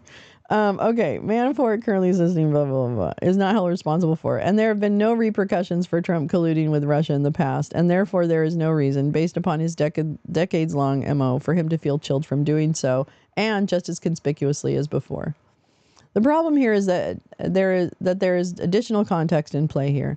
Trump and his top advisors, most notably the now imprisoned Steve Bannon, have made clear that they intend to attack and destroy the FBI next time they are in power. There can be no doubt the FBI is afraid of Trump. So what we have seen for years now are situations in which the FBI would normally launch an investigation, but because Trump is involved in the situation, it declines to do so. This dynamic has played out over and over and over again, and it helps explain why the FBI is not investigating this. By the same token, when the Mueller report said that Trump obstructed justice 12 times, but the Trump AG William Barr let him get away with it, and when the same report said its ability to find incriminating evidence on Trump was hampered by systematic evidence destruction, perjury, and further obstruction of justice, the lesson American corporate media took from this was not that it would have to take up the tasks our rule of law has failed in, but rather that it needs to be led by the nose by government agencies, lest it look foolish to its viewers. All of which is to say that the FBI isn't going to investigate this startlingly suspicious event. Neither will U.S. media. This is another example of Trump, and for that matter, Putin, perverting our media and our rule of law in ways that allows them to coordinate with impunity. But it's not the only example.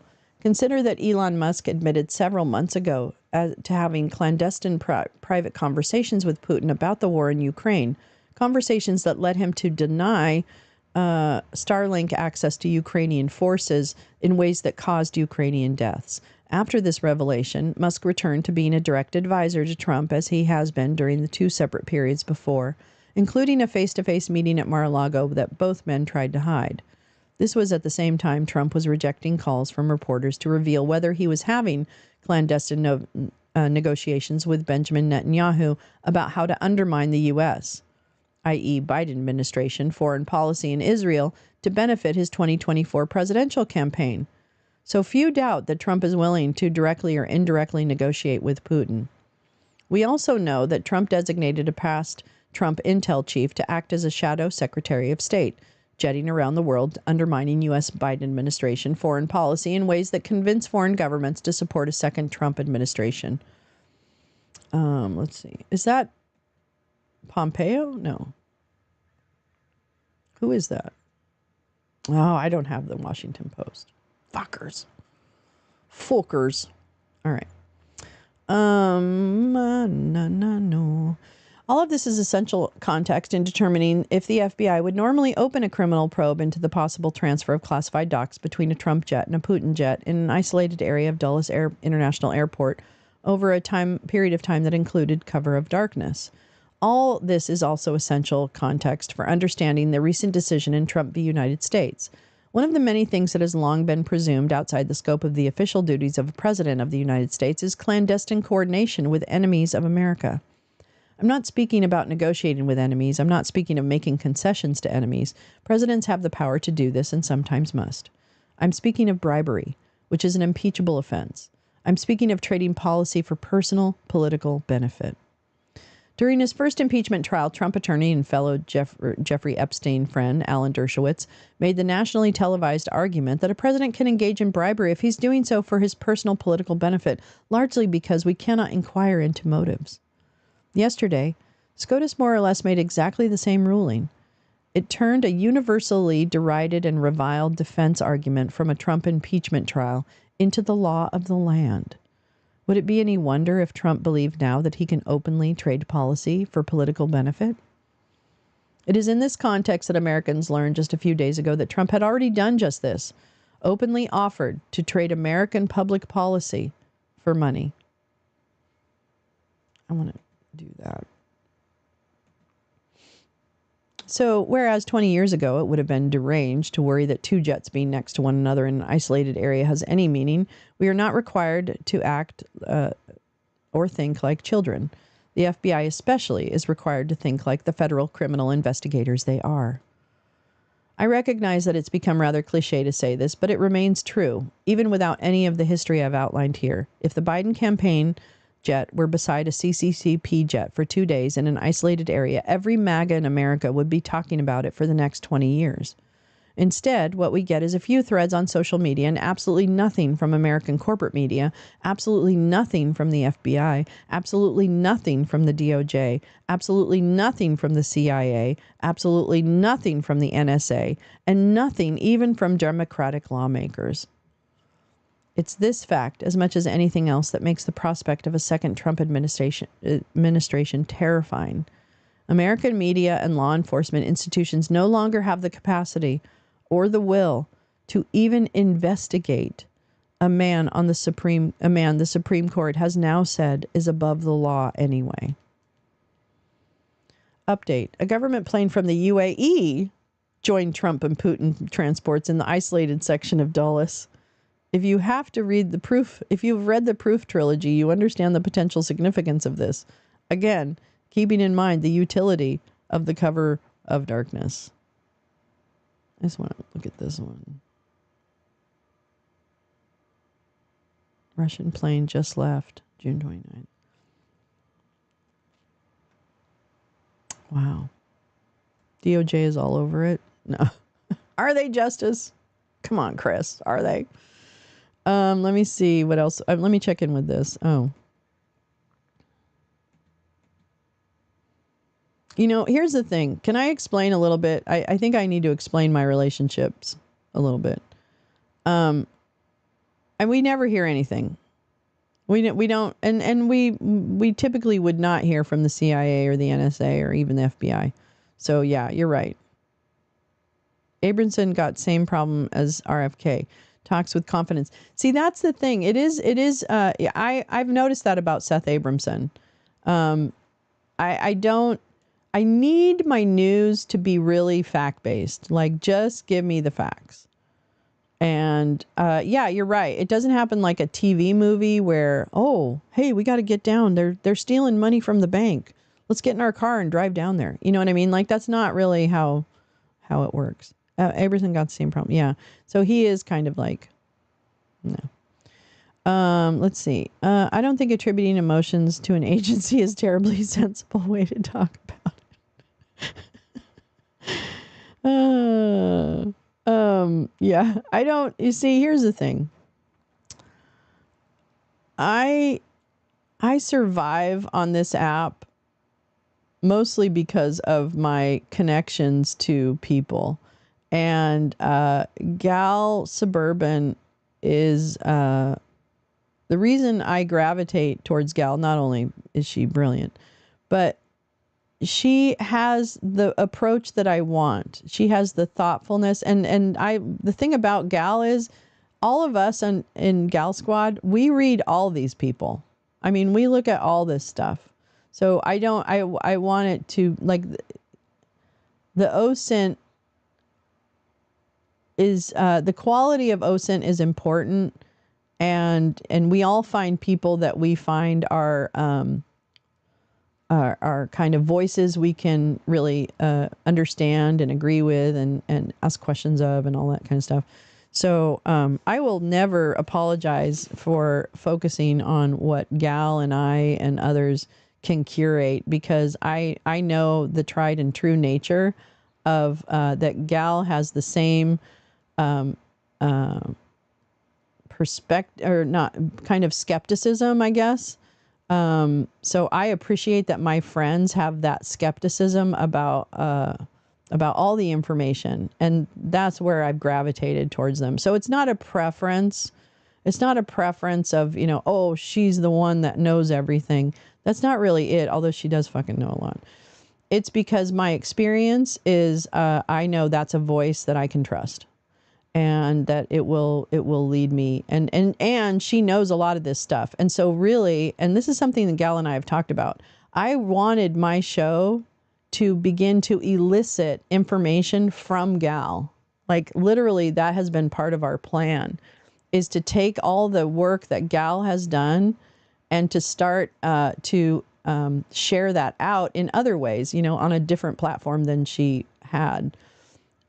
So that's why, the Gal Squad and I are really inextricably linked, because we've experienced this together. So that's really kind of what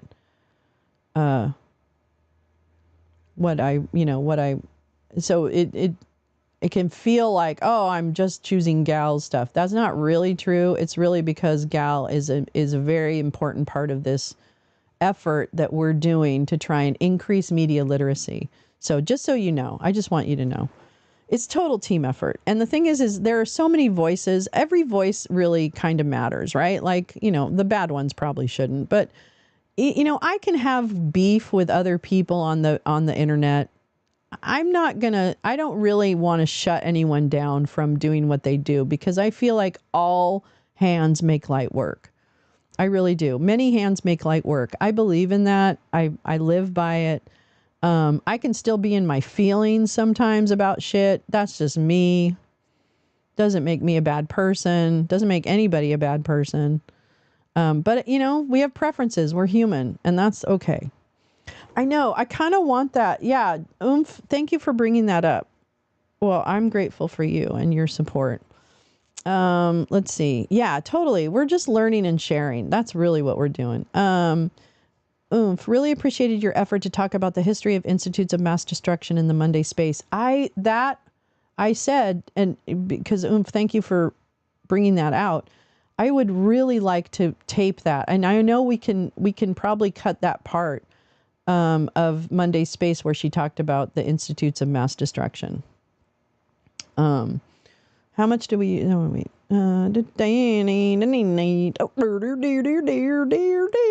the first 20 minutes or so could be repeated with maybe greater value than a current data point about Claremont's board. We need everyone doing their part right now. That is so for sure. I agree, actually, because I think that's part of the part that I think is missing from this conversation nationally is, I'm not going to say this right. It's kind of like what the institutes of mass destruction actually manipulate, and how does that actually impact our day-to-day lives? That's, I think, where I should ask my brothers and sisters, because those to me are like a perfect focus group. They're leftists. They would vote for Biden, whatever. But I kind of want to know what they don't know about the Republican Party. You know what I mean? And they know about, like, Claremont. They know those things exist. It's not intellectually, they know that. And they probably know that those people are terrible Republicans.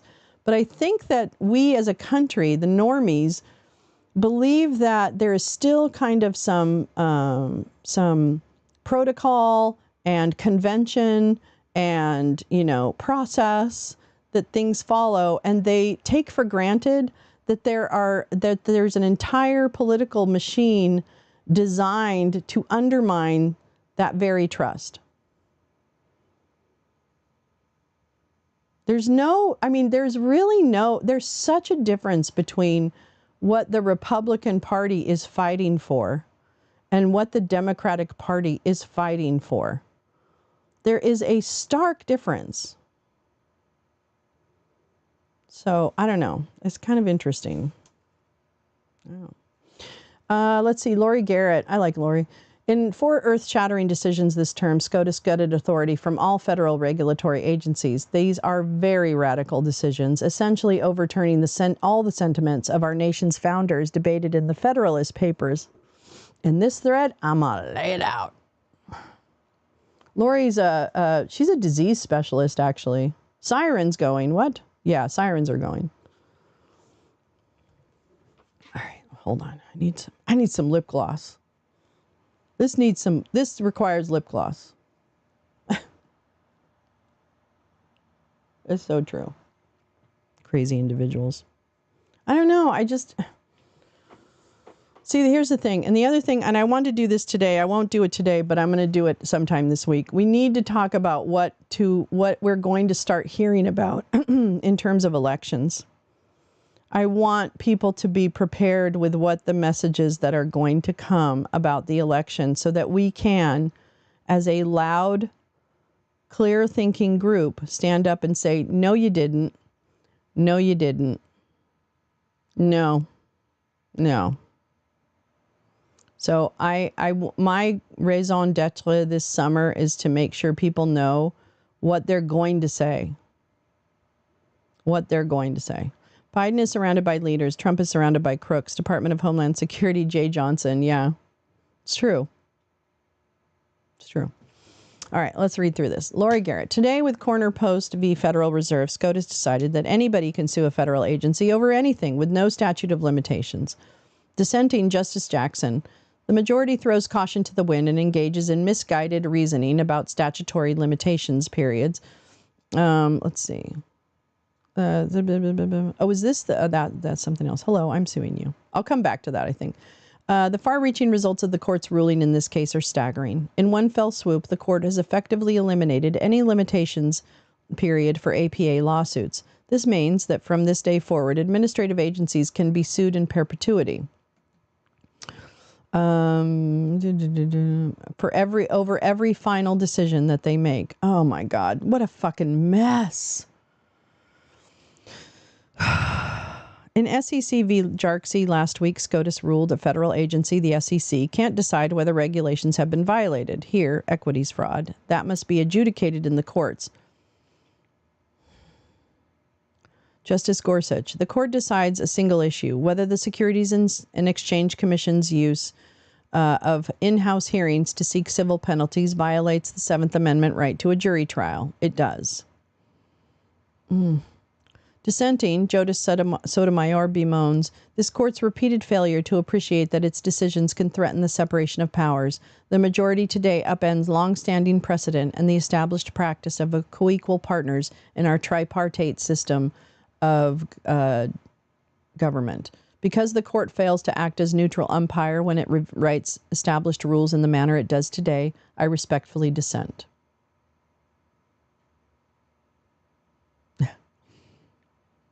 Oh, already emigrated. I mean, the thing about emigrating is that the world is fucked, okay? You can't hide anywhere, really, unfortunately. I'm grateful for everyone who comes here. I learn something every day. I spend time. Oh, thank you. I know, butterflies, I totally learn something every show, really. I'm glad that I asked about Seth's article because I learned something important. Oh, thank you. Thank you, Julie. I appreciate that. I appreciate you sharing that.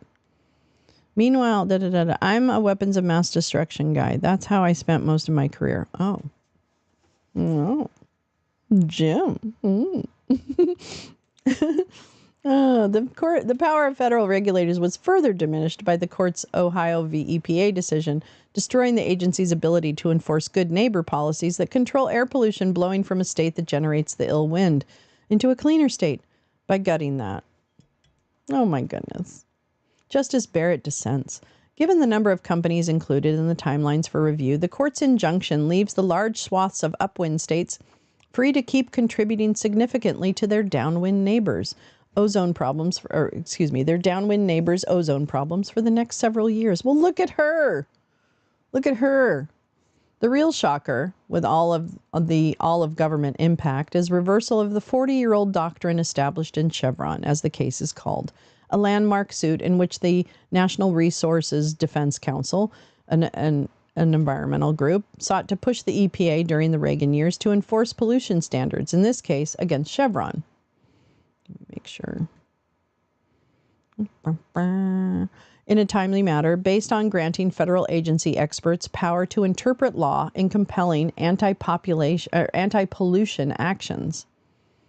For decades, Chevron has been the basis for how our executive branch operates. Agencies from USDA and EPA and FDA and SEC routinely draw from bodies of regulatory law to interpret which citizen or corporate actions violate standards. But in Loper Bright v. Secretary of Commerce, Secretary of Commerce Raimondo, SCOTUS tossed out Chevron. The Administrative Procedure Act requires courts to exercise their independent judgment in deciding whether an agency has acted within its statutory... I don't know what that is. And courts may not defer to an agency interpretation of the law simply because a statute is ambiguous. Chevron is overruled. And in Snyder v. U.S. case, SCOTUS ruled that companies, organizations, and individuals can give gifts to federal officials so long as the gift is delivered after the relevant federal government employee has carried out the action. So your bribe, your payola, you just have to pay it after, and then it's okay. That's all. Just pay it after. It's a timing issue. So a hypothetical big oil lobbyist might leave packets of info about college admissions on the desk of an EPA official, knowing that he has 4 kids coming of college age, a subtle hint that the company is willing to help out on tuition costs. That would be legal, so long as no actual payments to cover tuitions for those kids transpired until after the agency ruled that big oil's pollution was okay. This is crazy. In her dissent, Justice Jackson, it seems that the majority itself harbors the belief that it repeatedly ascribes to Congress that regulation of gratuities is better left to state, local, and tribal governments rather than the federal government.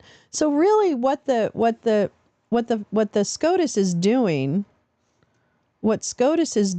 is they're basically just kind of gutting. They're just gutting federal organizations, right? Isn't that really it? Max, I could never compete with your smarts. Oomph too. I'm not leaving anyone out, but I'm learning about how all of you bring something. It's true. It's true, butterflies. My favorite was South Africa. They had a space program second to none. When the government changed, it had to go. They had nukes too. Oh. New Manhattan prosecutors agree to delay Trump's sentencing. Oh. I will gladly pay you Tuesday.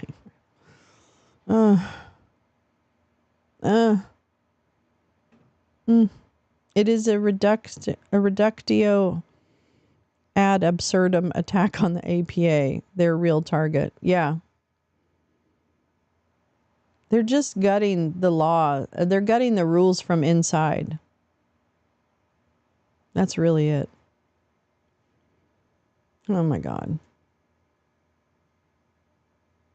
Taken together, these decisions give the judiciary far more power over the very aspect of governance, especially regulation. and do so by eroding both the executive branch's powers and those of Congress. In the case of Congress, SCOTUS says that legislators have sufficient time, foresight to grasp all of the political leaders foresight and grasp of have sufficient time, foresight, and grasp of all issues political leaders they address. I don't know what that means. So that they can stipulate every conceivable aspect of interpretation of laws passed by the House and Senate, and nothing is left for later interpretation. And that guy. Well, failing to do so as of these SCOTUS rulings means judges will decide, or the states, but not agency experts. In real-world cases, this means that politically appointed judges with zero training in science would decide how the FDA regulates carcinogens, how the USDA decides what are safe practices for pesticides and antibiotics with livestock, what safety standards FAA demands, and whether NOAA can attribute a Cat 5 hurricane to climate change. Across the U.S. government, panels of technical expertise have made such decisions, but not anymore.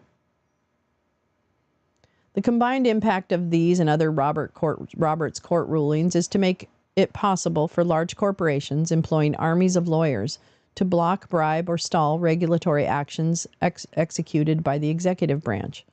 Hello, pollution, unsafe drugs, fraud, stock manipulation, and more. Let's see. Where? Donald Trump, if Donald Trump is elected, SCOTUS has basically rolled out a red carpet. The federal government is weakened. Some forms of bribery are okay. Trump is immune from whatever constitutes official actions, and he can fulfill promises to drill, baby, drill without any pesky environmental probably constraints, regulators getting in his way. I'm going to need, okay. The January 6th insurrection may have failed, but the judiciary revolution, pushed for decades by Mitch McConnell, has won. Our Constitution, Bill of Rights, and more than 200 years of legal precedents are getting overturned by 6 people, acting as a black-robed coup d'etat. As surely as any insurrection, they are overturning the state itself. Oh my God. Yikes. Yikes. Well, SCOTUS really is carrying out the plan, aren't they, butterflies? They're really just carrying it out. Wow. This is so weird. It's so bizarre. What about the hush money thing was part of an official presidential act? They're claiming, oh my God, Max, this is how dumb this argument is. Let me tell you what the argument is. The argument is that since he wrote the check in February of 2017, that it was part of his presidential duties. That's nice, but that's not how it works. All of the stuff was done in October of 2020 before the election. All of the agreements, it's shit. So that was all done. So he can claim that it was an official act, but it's not. It has nothing to do with when the check was written. It's when the scheme was launched. At least that's how I understand it. I don't know. Oh, yikes. And Trump isn't even the president.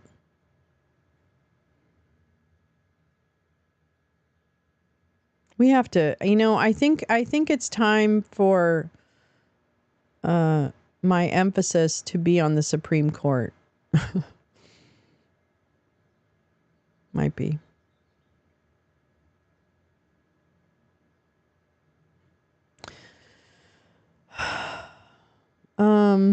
Because in the ruling, they determined that official acts in furtherance of unofficial act that is criminal can be used or something like that, right?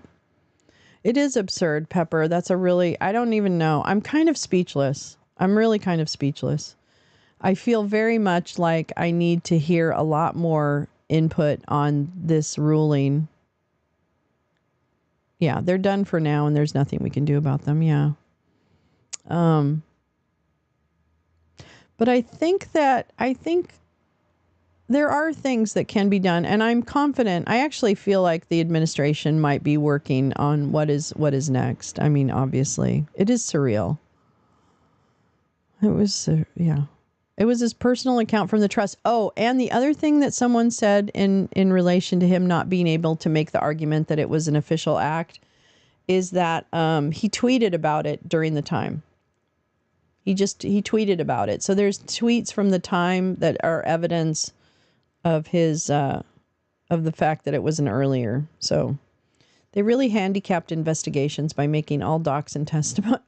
Okay, see, this is the part I don't get. I'm still very unclear on this, and I suppose that's by design. I'm unclear on whether or not we can people flip on Trump now? I don't get it. Can Mark Meadows flip on him? I don't really understand.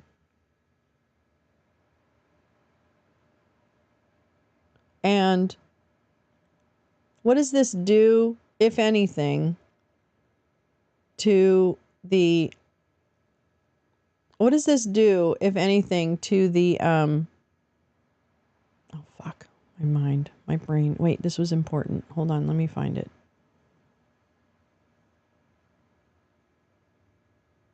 Oh, fuck. It'll come back. The Supreme Court gave themselves power. Yeah. I don't know. Then, oh, wait, I want to play this one thing. Hold on. Let me show you something. Because I watched this last night, and I thought this was pretty good. Hold on. Where's my fucking thing? Okay, here it is. Hold on, let me find this.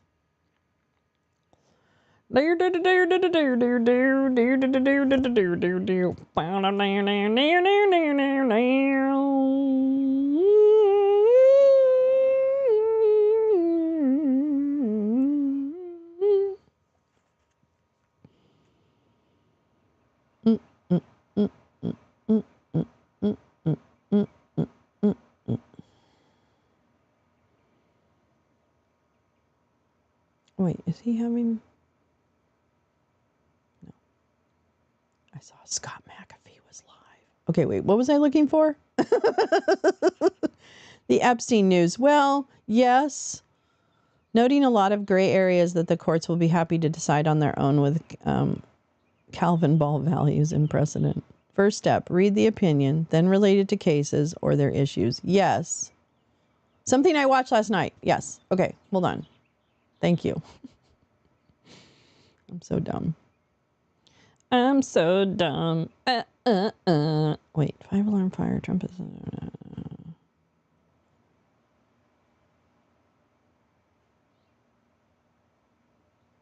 All right, that's not what I wanted to watch. Hold on. I want my Wake and Bake. Where's my Wake and Bake playlist? Here we go. Oops. Oh my God. Okay, so... No, that's not what I wanted. Sorry. Wake and Bake topics. Okay, here. I'm going to play... To take the bold... Get back in a moment. Hold on. From American presidents. Okay, hold on. I'm going to play this. Fuck. All right. Oops. Okay. Executives this for the years, is a few minutes, but it's important. In the conduct of war, particularly. Andrew, I think this has been a shocking trajectory for you, particularly as someone who knows the law quite well and the Department of Justice. What was your reaction to today's? Well, I definitely agreed with Rachel that I just did not expect that there would be 5 votes for this. This is a watershed moment, big picture. I just want to make sure people understand. With respect to the Department of Justice, on pages 20 and 21, the decision makes it absolutely clear, even if there is a known sham prosecution, that is off limits. If you have a president, let's say, who is on tape saying, bring a false prosecution, cannot prosecute. No matter how strong the evidence is, and this is not a hypothetical because you actually have people talking about it right now about weaponizing if they get back into office. So that part it's just so anathema to the idea of a rule of law when you're talking about a Department of Justice that the whole principle is to be separate and independent and not be have a norm of not, in fact, obeying what the president says you have to do.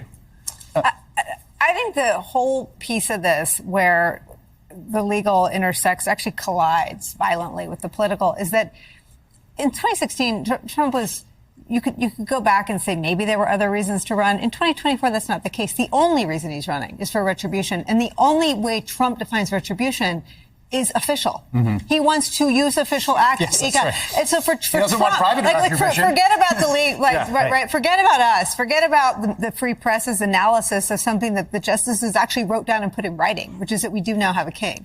That's radical and amazing. But we also have a guy running for president who is today ahead in the polls, who is running to take official acts to seek out, in his words, retribution against his political enemies. He is only interested in the official parts of the job. And he only ever was. I mean, the only reason he wanted a Roy Cohn, to pick up on Rachel's point, is so that he could have someone architect the White House around officially seeking out punishment for his enemies. 2017, there was a story in the New York Times that he wanted to prosecute Hillary Clinton. He fires Jim Comey because he doesn't, quote, see to it to let Mike Flynn go, let Mike Flynn go. He only ever wanted to commit crimes disguised as official acts. Yeah, I mean, I think he said this publicly 1,000 times, to Nicole's point.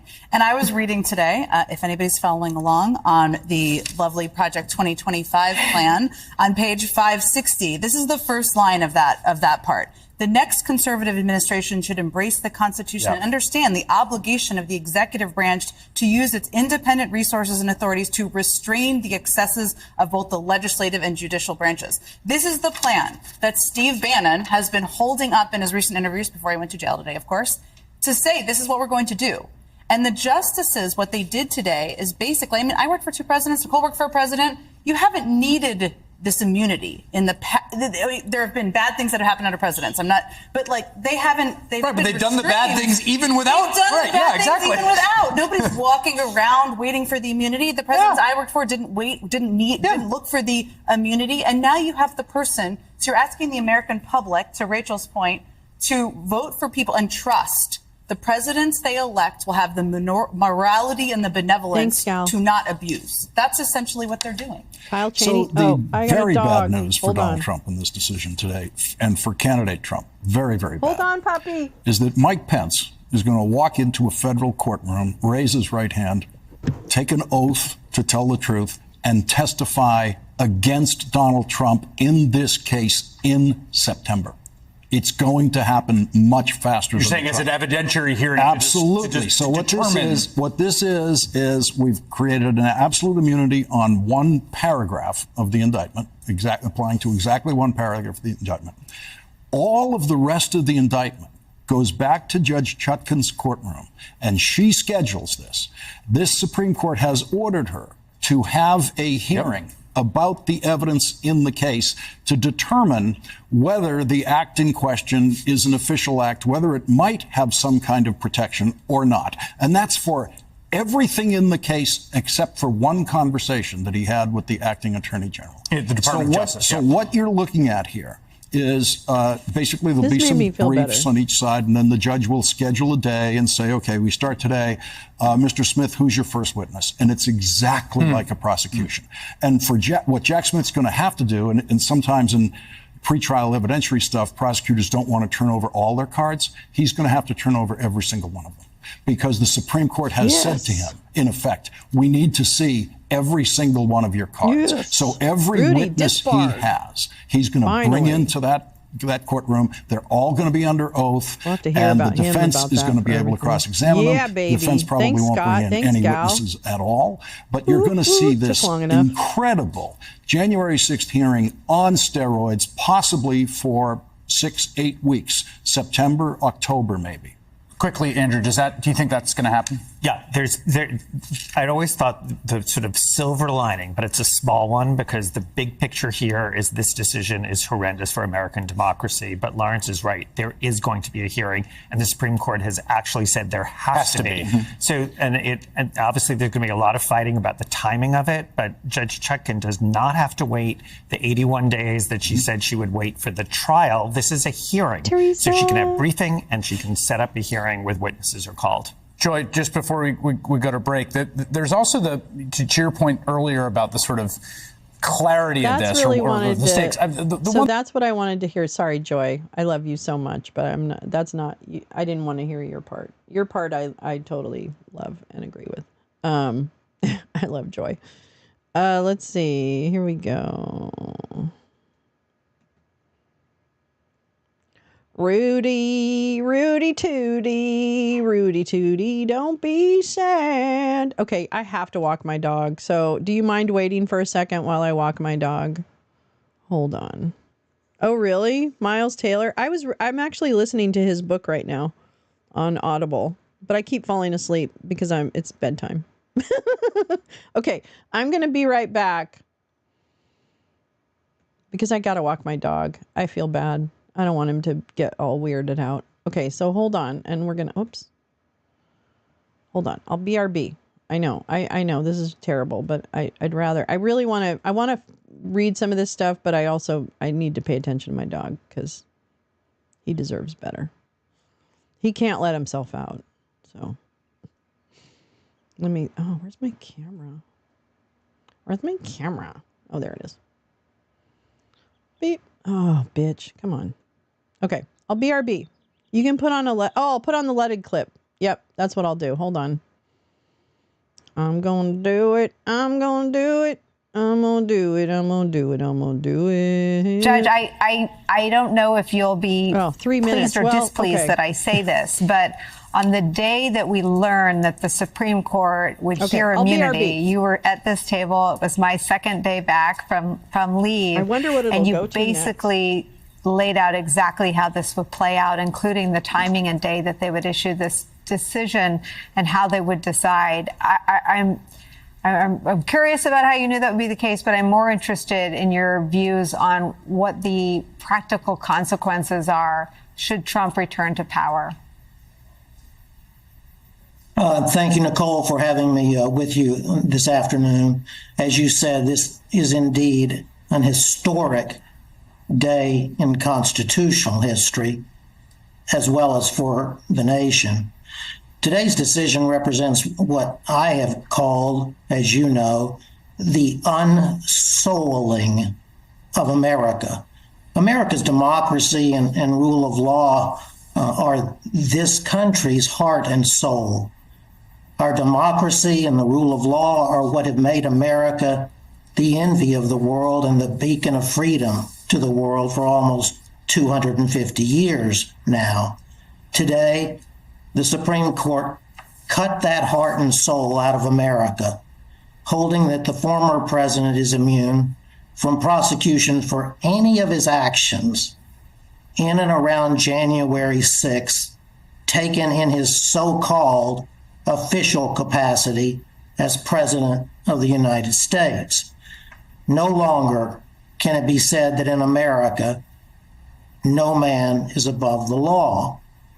Today, our Supreme Court held that the President of the United States, and particularly the former President of the United States, is in fact above the law.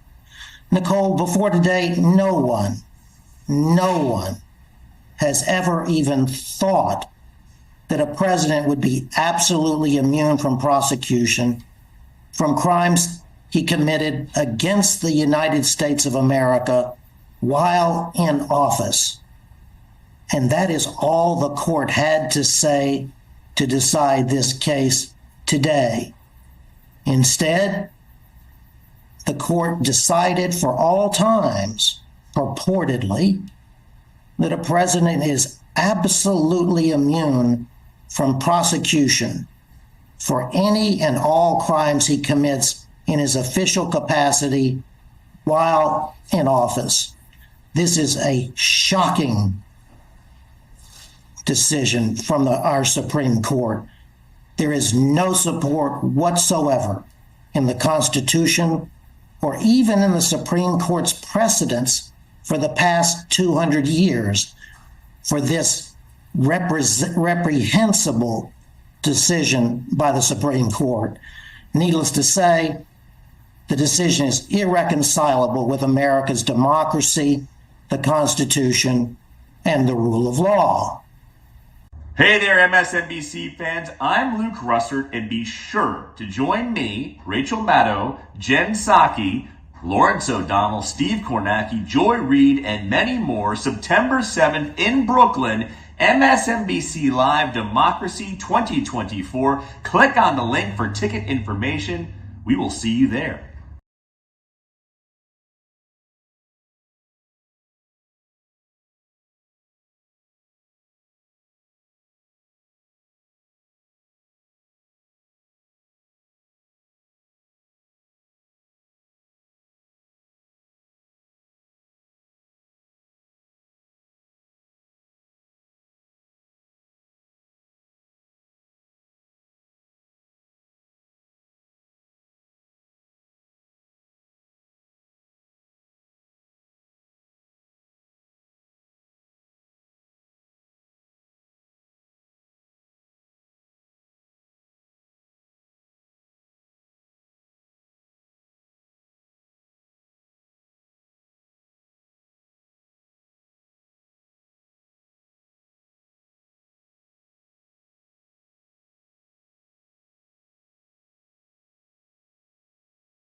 I'm back.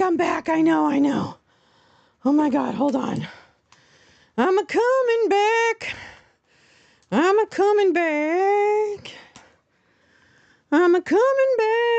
Oh boy. Woo. Running. I'm running. Wait, what is that? Running out of. Oh, he's fast. My dog is fast. He doesn't fuck around. He likes to. Oops. He likes to do his business and get the fuck out of there. And I love him. No game plan for the worst ruling in history. This is the point. Actually, I thought that was a very good point. Like I to me, in trying to diagnose kind of like the. Yes, Teresa, we read that most of that Vanity Fair piece this morning. Oh my God. What a nightmare. He's such a nightmare. See, I think, well, I mean, we all have our thoughts. But since this is my show, I'll tell you what my thoughts are. My thoughts are that there's something missing in and it has to be in the media, right? And again, to Oomp's point, etc., it's very little we can do to change, but I feel like we need to, gosh, I don't know. I guess I don't know. I mean, I guess the thing is that we continue to do what we've been doing, which is try and curate the best information possible, try and tell the story of what is actually happening with specific stories, like we do here, right? Like we read more, we talk about, what's in the headline and deeper than the headline, hopefully, to gain a greater understanding. But I don't know how you translate that into, the groundswell of protest or whatever. I mean, here's what I think. I think each of us individually just determine what it is we can do and do it. That's it. There's no waiting. There's no waiting for like someone to organize a big march. There's no waiting. You know what I mean? Like, get your dinosaur suit and stand on a corner and find your message. Yeah, SCOTUS not amenable to protest. That's true. But would it force the, I mean, is there any kind of like, Stormy Daniel. I love Stormy Daniels. Yeah, outrage fatigue. That's a really good way of putting it, Max. But we can't, but the problem is that I think about, okay, well, but that's kind of like, I don't want to sit in privilege and be like, oh, I'll be okay, which you're not doing that. I'm not saying that. But I think that's the risk is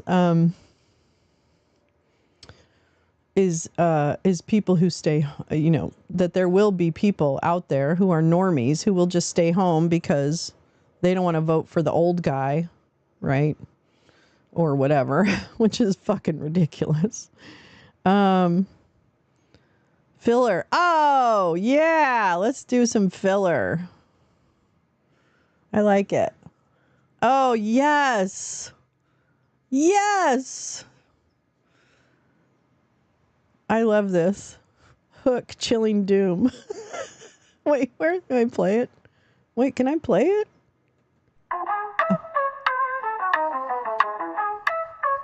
Theoretical nuts and bolts presumption. All and that everyone must follow allowances for recognized defenses. New and dangerous ground applicable only to the most outer perimeter. Presumptively hinges without considering next to impossible to know ex ante when and under what circumstances. Newfound special gatekeeper to conduct a complex and amorphous threshold immunity evaluation. Whatever you want, however you want, so long as official.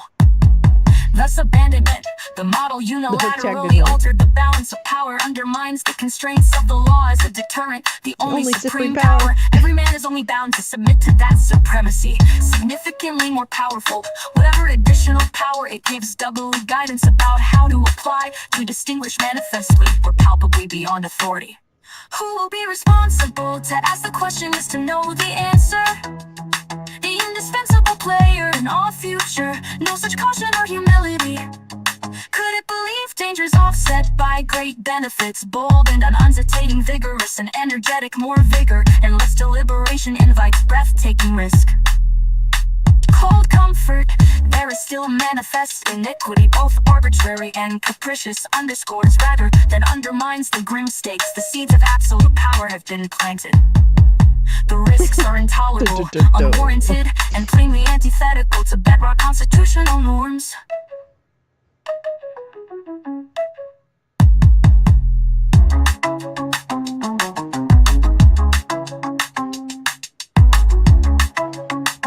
It's a good song. It's a very good song.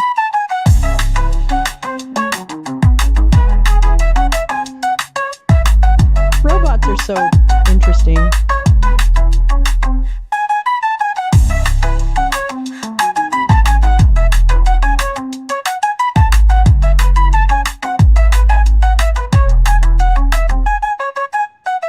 Very good. Very good pieces. I love it. Oh! Commerce is marginally less competitive. Disadvantages the terms allows parties to agree. What is playing now? Repair down rumors continue to persist their active progression. Okay, I have to stop it just because I don't know how to turn it off. I'm sorry. You guys, you have to go to Oomph Wait, you have to go. Oomph, please drop your, I'm not on my phone, but please drop your link, please. Media was not so on the ball before that. Good news. No copyright on any of that. That's right. No Blondie here. The boyfriend's good friend told the guy group at a Giants game that he's voting for Trump. My man sprung into action and explained shit. Yes. Other dudes too. There are people who just don't know. Yeah, there are people who don't know. And there's also people. No, I think it was Suno that was playing. Yeah, it was Suno. I went to the Suno link. Oh yeah. Here we go. This is Oomp's channel, so please subscribe to Oomph. He creates I don't know.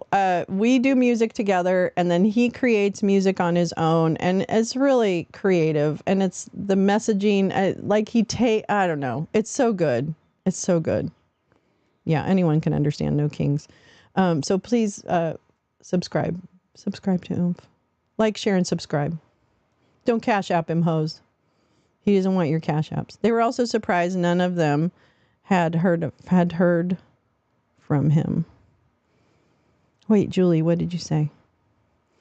On the call, Dem governors expressed concern about what's going on with the president. They know if they come forward publicly with concern, that likely will cause Biden to dig in more. They are also surprised none of them had heard from him. Wait, the governors are upset because Joe Biden didn't call them after the debate? Are you kidding me? I think, what's her name? Gretchen Whitmer came out yesterday and said that the story about her saying something about Biden was not true. Yeah, Jake Tapper. He's an idiot. I don't like Jake Tapper. I'm sorry. I think he's an idiot. The sick playlist has a bit of an explanation. Yes. I like this one. This one I like. I like this one.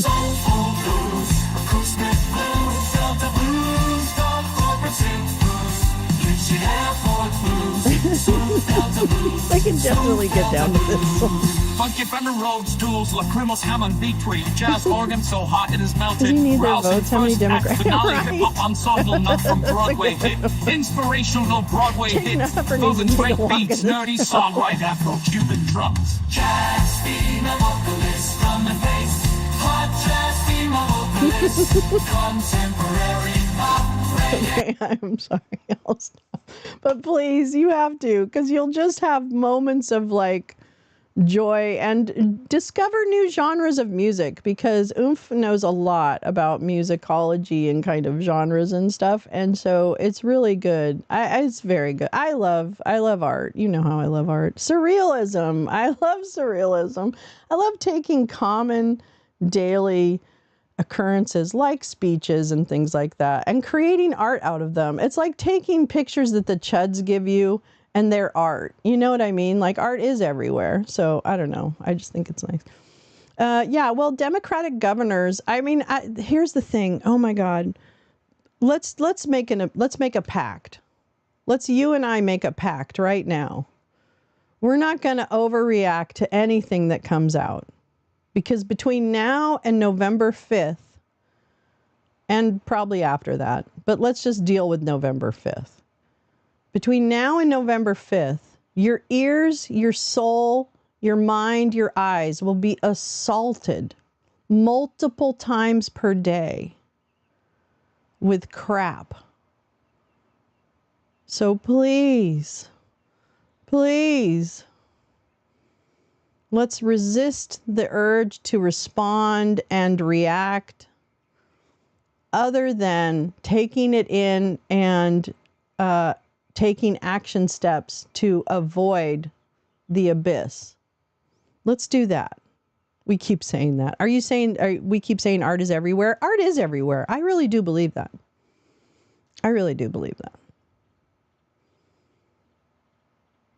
But I think we have to do more. Yes. Well, and I guess outrage it turns to something. Well, I mean, the thing about it is we have to exist. We have to exist in this plane. This plane is fucked up and getting more fucked up by the minute. Someone has to stand up and say, no. I thought it was going to be Joe Biden yesterday, but it wasn't. That's okay. So I'm just going to say, let's be in action, but let's listen. I'll go ham alone.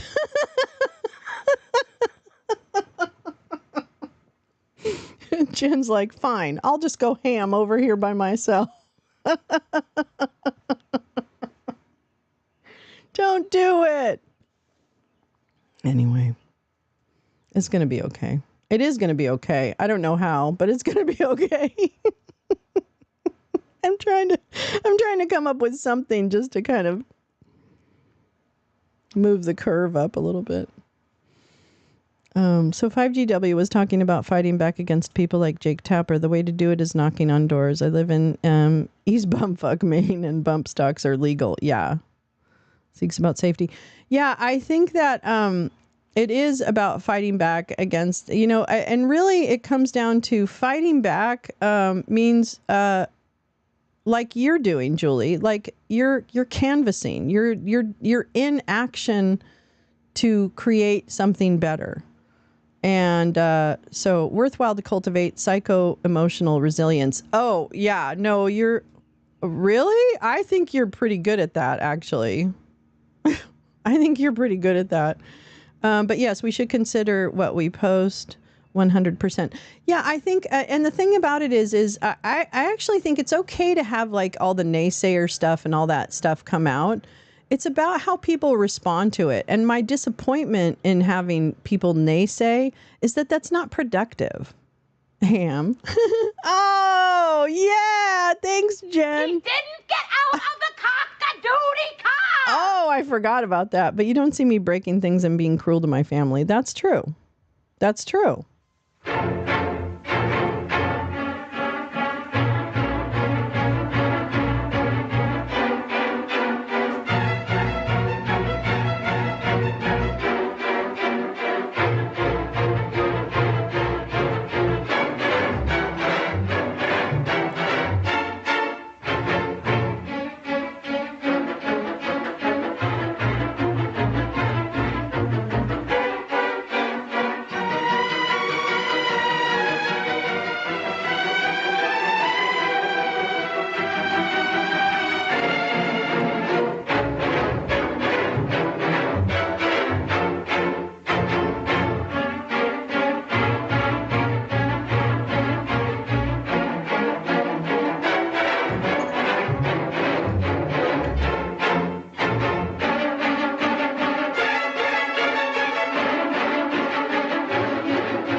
All right. Thanks, Jen. Thanks, Jen. You get a little psycho. You can go psycho ham. If you know of two people who don't care about politics, and do not vote, you can convince them. There are a lot of those people. Excellent. Max Flower. Excellent. Excellent. A lot. Yeah, there are a lot of those people. Max is right. See, this is why I want to I think if we can get this down to an elevator pitch. Can we get down to an elevator pitch on why Joe Biden? Maybe, you know what? Let's think positively. Maybe this decision, as it gets more and more teased out, right, and people understand what the actual implications of a decision like this are, maybe once that starts to happen in a month or so, we'll begin to understand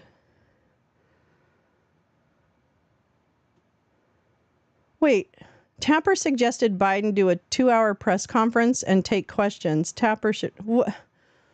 Why should Biden do anything that hasn't been asked of any other fucking presidential candidate? Why in the fuck should Joe Biden do anything like that?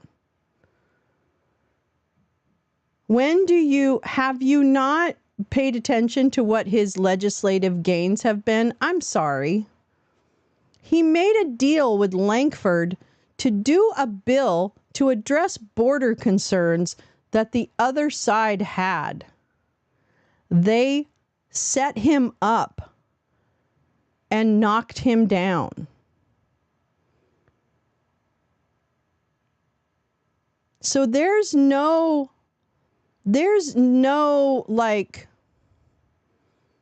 That's bullshit. I would say, fuck you. Yeah, give a press conference after you nominate 4 more Supreme Court justices and just install them.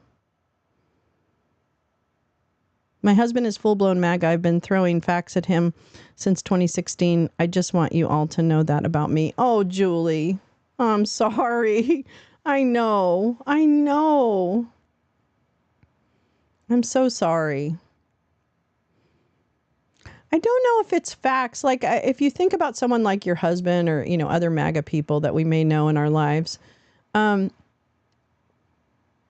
seem to hang on to one, aspect of Trump and cling to it, well, but he's gonna, or he blur, fill in the blank. Yeah, he was there. Would not call it. It wasn't moderating. There was no moderated debate. They asked a question. They let them answer. They rung the bell. They went to the next question. They answered the question. They rung the bell. They asked another question. They let them answer. They rung the bell. That's not moderating. That's running the bell. Okay? Something I could get a high school kid to do. All right?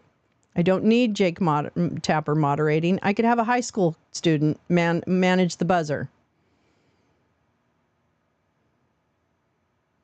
And it also wasn't a debate. So anyway, debates don't vote. Polls don't vote. People vote.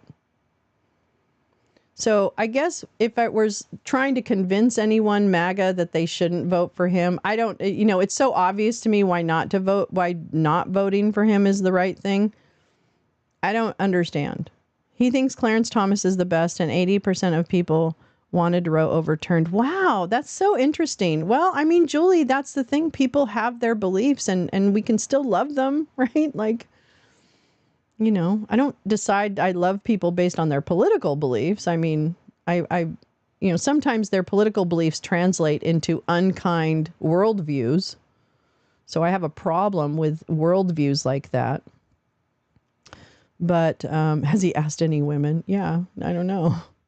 Has he asked any women? I mean, Roe's gone. Something I never thought would happen. It's gone. People's rights have been taken away.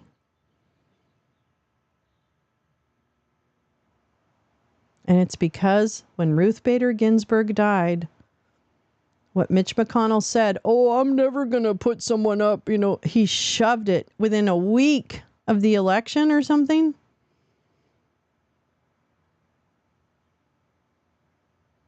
Yeah, no, Julie, you have totally hit it on the head, Julie. Totally.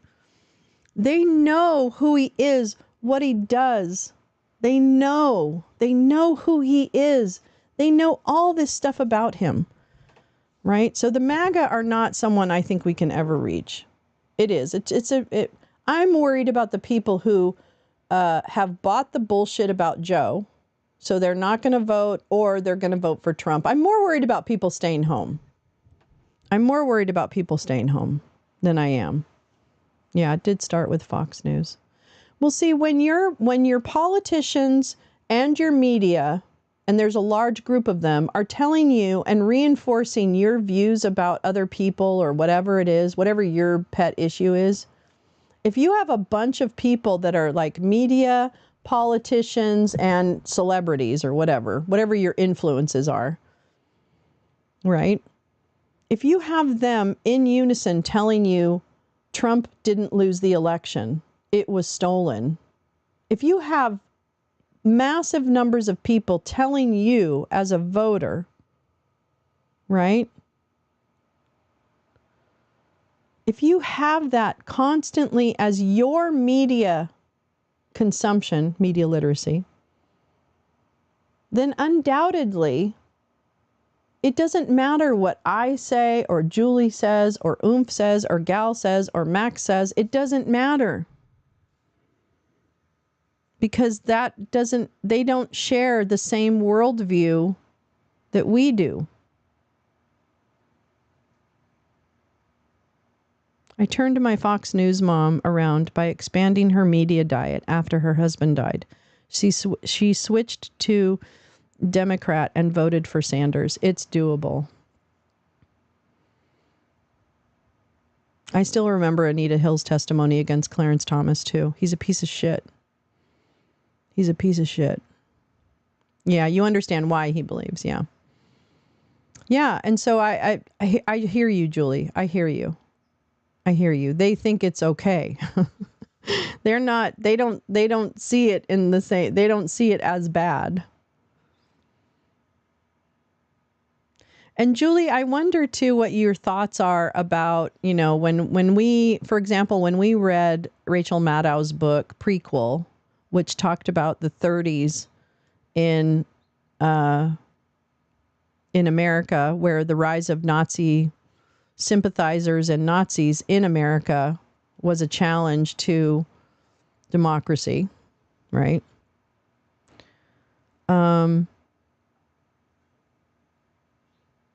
This country there are people in this country that appear to be falling for it the same way people in the 30s fell for the fact that Hitler was doing a good thing. There were people in America who supported Hitler.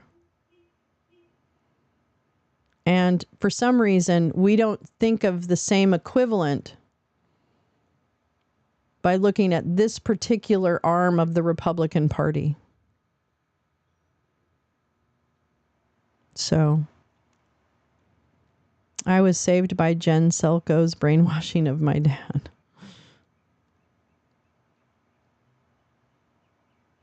Yeah, I think it's important. I mean, you have it right in your home, right? You have it right in your home.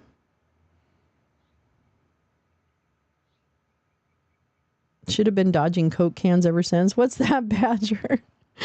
Yes, there were, and a lot of people were in Wisconsin. Yeah. Yeah, it's a good book. It's an excellent book. It's an excellent, excellent book. Oh, The Brainwashing of My Dad. That's right. That was an excellent book. That's right, Julie. That's a good one. I think I'd like to read that. No, it's a good group here. It's a good group. Yeah, Rachel's good.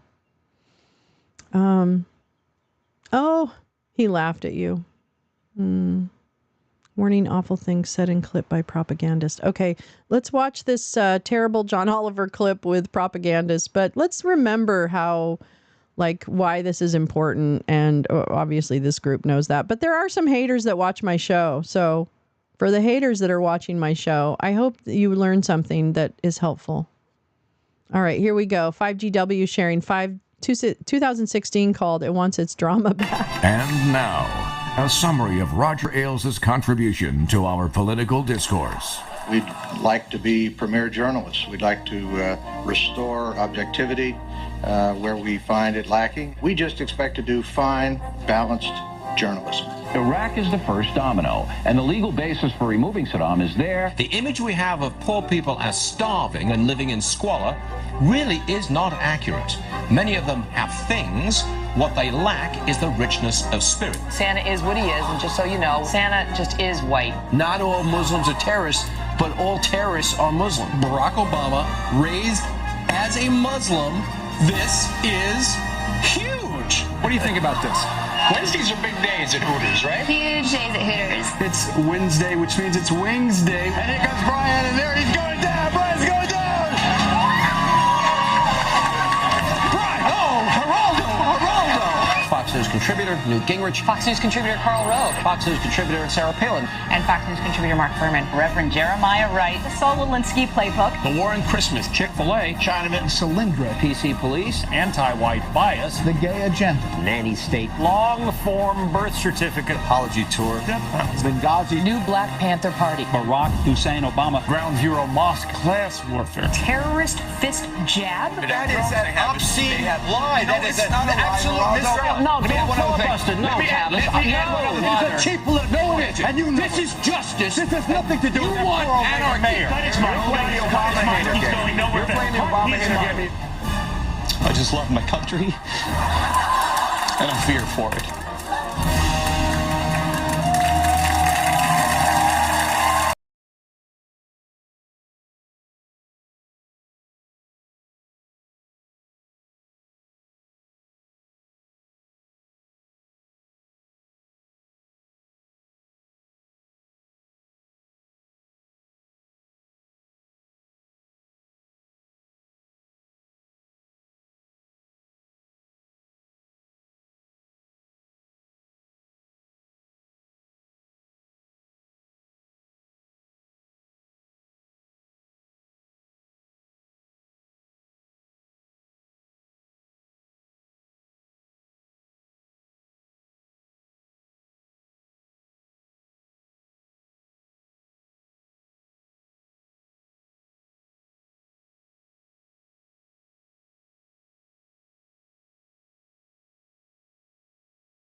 Our brains are mush. I'm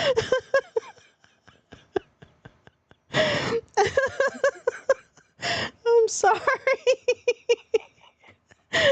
Are you muted? Need a red light. I know. God damn it. Fuck, man. This is why people have producers. Let me tell you what producers do. Can I tell you what producers do?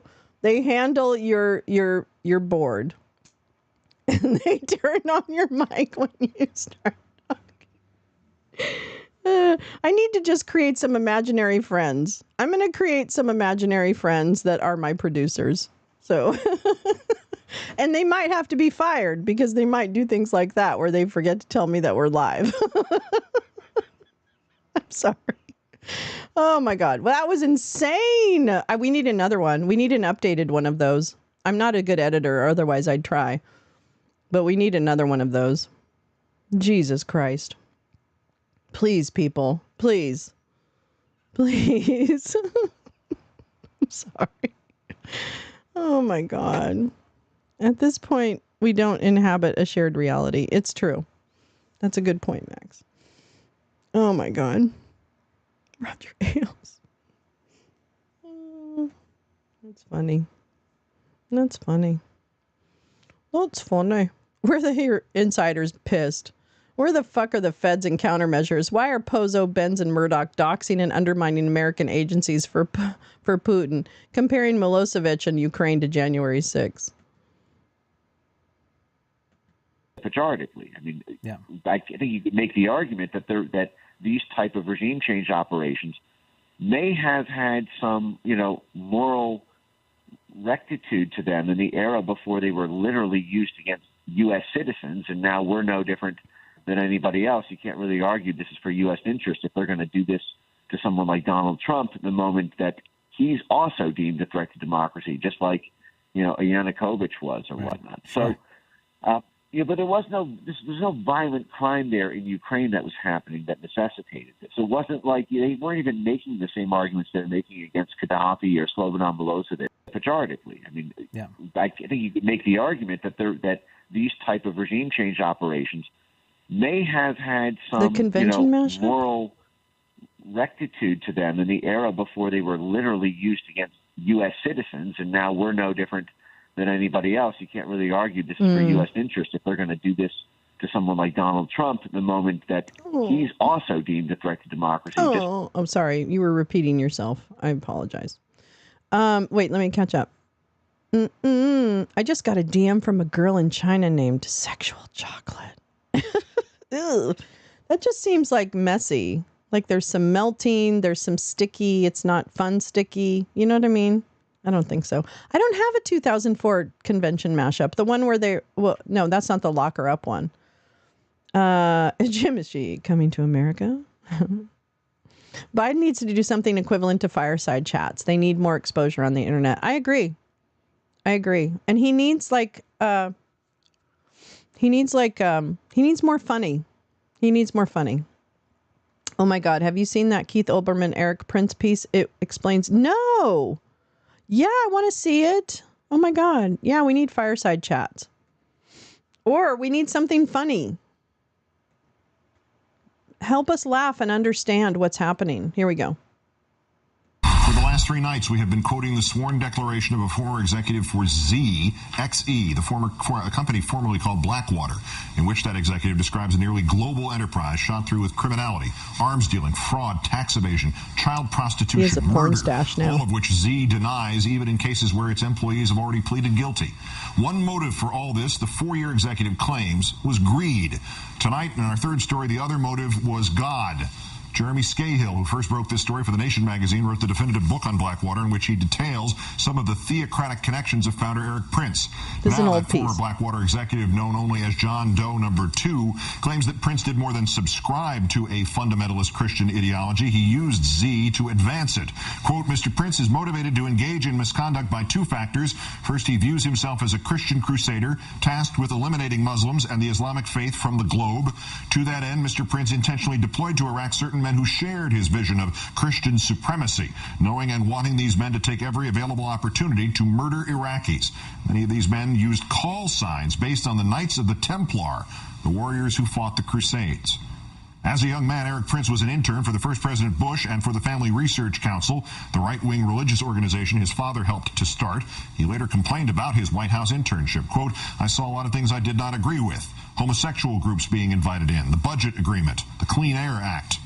A Catholic convert, Prince has donated more than $250,000 to conservative Republican politicians, primarily the religious ones. He has used the wealth of his family and profits from Z to create and to fund numerous right-wing and or proselytizing Christian organizations, the Family Research Council, Christian Freedom International, and the Council on National Policy, whose meetings Prince said he has attended. That last group, the CNP, was founded by this man, the Reverend Tim LaHaye, whose Left Behind series dramatizes his biblical beliefs that in the near future, Solomon's temple in Israel will be rebuilt. Jesus then returns, making true believers vanish away with him. Those left behind who accept Jesus battle the unbelievers. Mr. Prince's devout family values Christianity does not always manifest itself, however, in his behavior. After a Z, then Blackwater plane went down in Afghanistan, Prince argued that legal immunity pertained because companies cannot be sued for the actions of their employees under prevailing Afghanistan law, specifically the Islamic law of Sharia. Prince was interviewed by Suzanne Simons for a new book about him, a book that reports Prince cheated on his first wife, his dying first wife, with their nanny. Simons writes that the nanny attended the funeral while pregnant with Prince's child. Prince did, in his words, the right thing. He married the nanny. At Z, Prince has surrounded himself with like-minded believers like the lobbyist Paul Behrens, board member of Christian Freedom International, and General Counsel COO Joseph Schmitz. As Inspector General at the Pentagon, Mr. Schmitz incorporated the phrase "always under the protection of the Almighty" into the official seal and said, quote, "We pride ourselves on our strict adherence to the rule of law under God." He spoke to the Order of Malta, a secretive Catholic group at the Church of Paul Bremer, another conservative Catholic in the Bush administration, and Schmitz essentially exonerated U.S. General William Boykin for turning his mission missionary.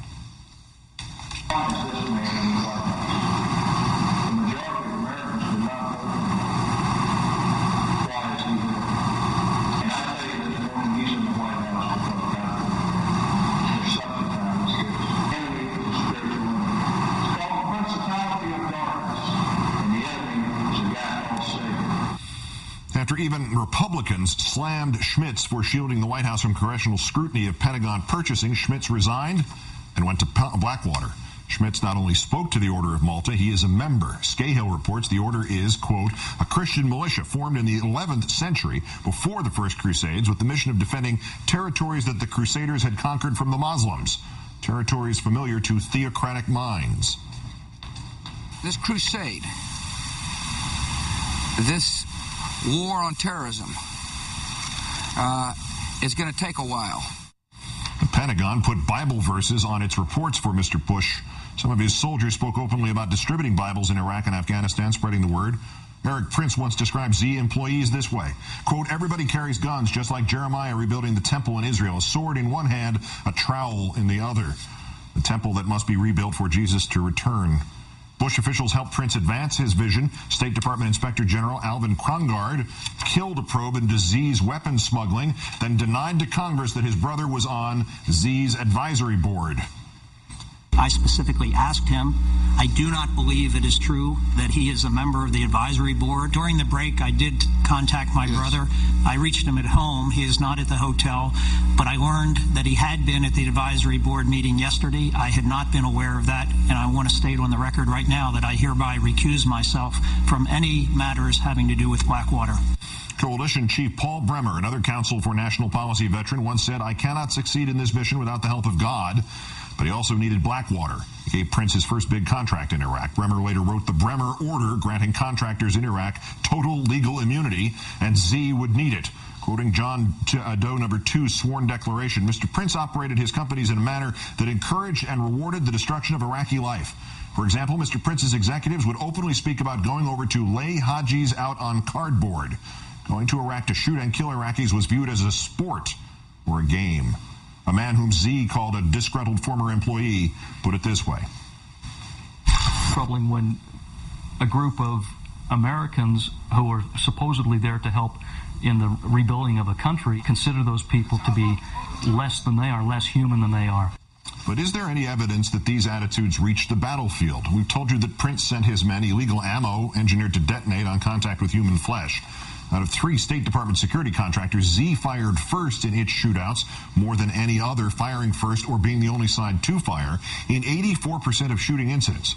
July 1st, 2007, Z shooters allegedly opened up on a minibus, taking 3 families to the airport. Dead, 1 9-year-old boy, his father, his uncle, his mother, trying to shield her 3-month-old daughter. The baby is also dead, shot in the face. February 7, 2007, Z snipers killed 3 Iraqi government security guards. Iraqi officials confront the shooters, who then joke about it. The State Department defends Z without, according to the Washington Post reporting, interviewing witnesses nor examining the scene. Christmas Eve 2006, a drunken Blackwater employee kills an Iraqi vice president's bodyguard. CNN reports the State Department kept this out of the killer's personnel records. February 16, 2005, Z sprays an Iraqi car with more than 70 bullets, presumably killing the driver. The Z security detail is codenamed Templar 20. The State Department determined Z lied about being fired on, but punishes nobody. Quote, any disciplinary actions would be deemed as lowering the morale of contractors. Out of 195 shootings from 2005 to 2007, Z was fired upon first just 32 times. Z has denied wrongdoing and will reply in court to the allegations, the legal allegations against it, later this month. XE Badger, a judge ruled on Z's not request Z the letter, not the same as Russia. That I am so grateful for you sharing that. I do remember when that aired, and so this is so important. Stop. Stop it.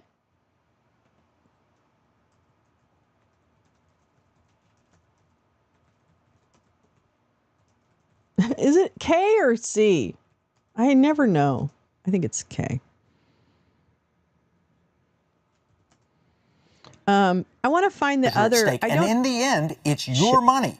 What the hell? Foreign governments, corrupt bureaucrats. Okay, stop. You're fucking me up. I wonder if hold on, because I think I have, hold on, just hold with me. You know what letter appears in the negative space between the SS's lightning bolts? Is that really? Is that what it is? Not exactly the same as Russia. I didn't think it was. Is it not? I don't know. I'm just saying, I don't know. I'm actually saying I don't know. Hold on, because I really want to, hold on. Let me do this one thing. Hold on. I want to go and see if I have this clip. Let me go to my channel. Let me go to my channel. Oh, wait. Can I search? Oh, yeah. I wonder. Oh, fuck. Okay. Poopy scoops. He was literally.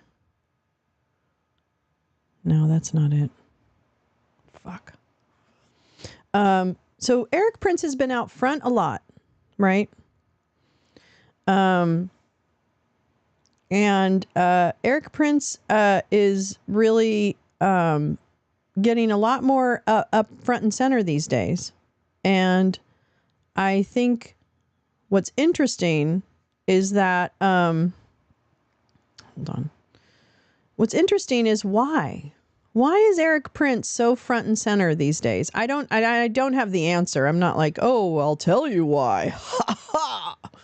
All right, screw you, New York Times. Okay, wait, let's do this. Sorry. I know this is annoying, but I'm, I just like to be. I don't want to be too annoying. Okay. So, if I look, okay, so there was an interview. So Eric Prince has been out there. Yesterday, he was standing beside Steve Bannon. He had been on Steve Bannon's War Room just that morning, as they drove to the thing. I'm sure he is. I'm sure. But here's the thing.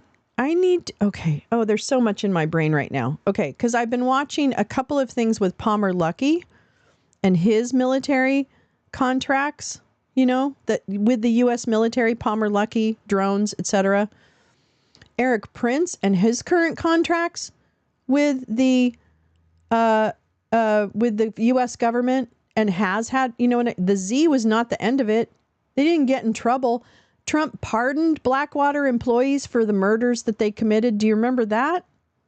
That was part of his very, very select few pardons. Trump didn't pardon everybody in his world. He just pardoned a few people, including Blackwater employees who were held up, who were convicted of murder. So Eric Prince, to me, insider, I hope you're listening, but I don't think you are because it's probably in the middle of the night over there. But Eric Prince of Darkness is a fucking threat. And he's emerged to be very public in the last few months. Why? Yes, he's got a podcast. Does he? Yeah, the Patriot phone. He's got the phone company, right? The Patriot phone that only he can track you, no one else. So don't worry, it's only me tracking you, not anyone else. That's the selling line for that phone. What? And I think he has a podcast because Flynn has that station now, or whatever, the Patriot TV. So Flynn, once Lindell ran out of money, right, and Bannon has his Real America's Voice. Once Lindell ran out of money, there was no more Lindell TV, right? Pretty much. There is, but there's really not. Everyone left Lindell TV and went to a new station called Patriot TV, created by Mike Flynn, which is now on Rumble. So Mike Flynn and Eric Prince now have taken most of the Lindell talent, and I use that term extraordinarily loosely. It's doing a lot of heavy lifting. But anyway, yeah, so I don't know what I was saying. I can't remember now. All right. So totally agree. Now he's a freaking podcast. Yeah. So basically Flynn and Prince to me are two to watch because they've been making the money moves over the last few months and making very specific branding and rebranding moves. So that's something to be thoughtful about. And the thing about it is that's why I do want to get to the election integrity show. I might not do it today, but I'll probably do it sometime this week, where we talk about what will be this, what can we anticipate? Yeah, I know, right? Peace, love. What can we anticipate will be some of the messages we will hear? And if we hear them now and go, oh yeah, I know what you're doing. I know what you're doing I see what you're doing over there. That's what I want us to do. Okay. Trying for a cabinet position. I don't really know. He commands private military forces. Yeah. So he wants to make money on the privatization of the military. If you privatize the entire military and hand it over to Eric Prince, that's it.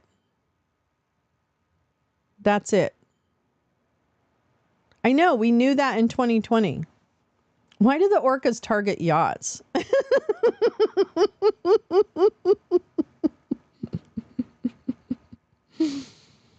Well, I mean, what do you mean? Yeah, we knew it then, but it sure didn't help us figure out anything else. Oh, you know what? I want to do. Okay, so let me see if I can. I don't know if I captured this or not. Let me see if I did.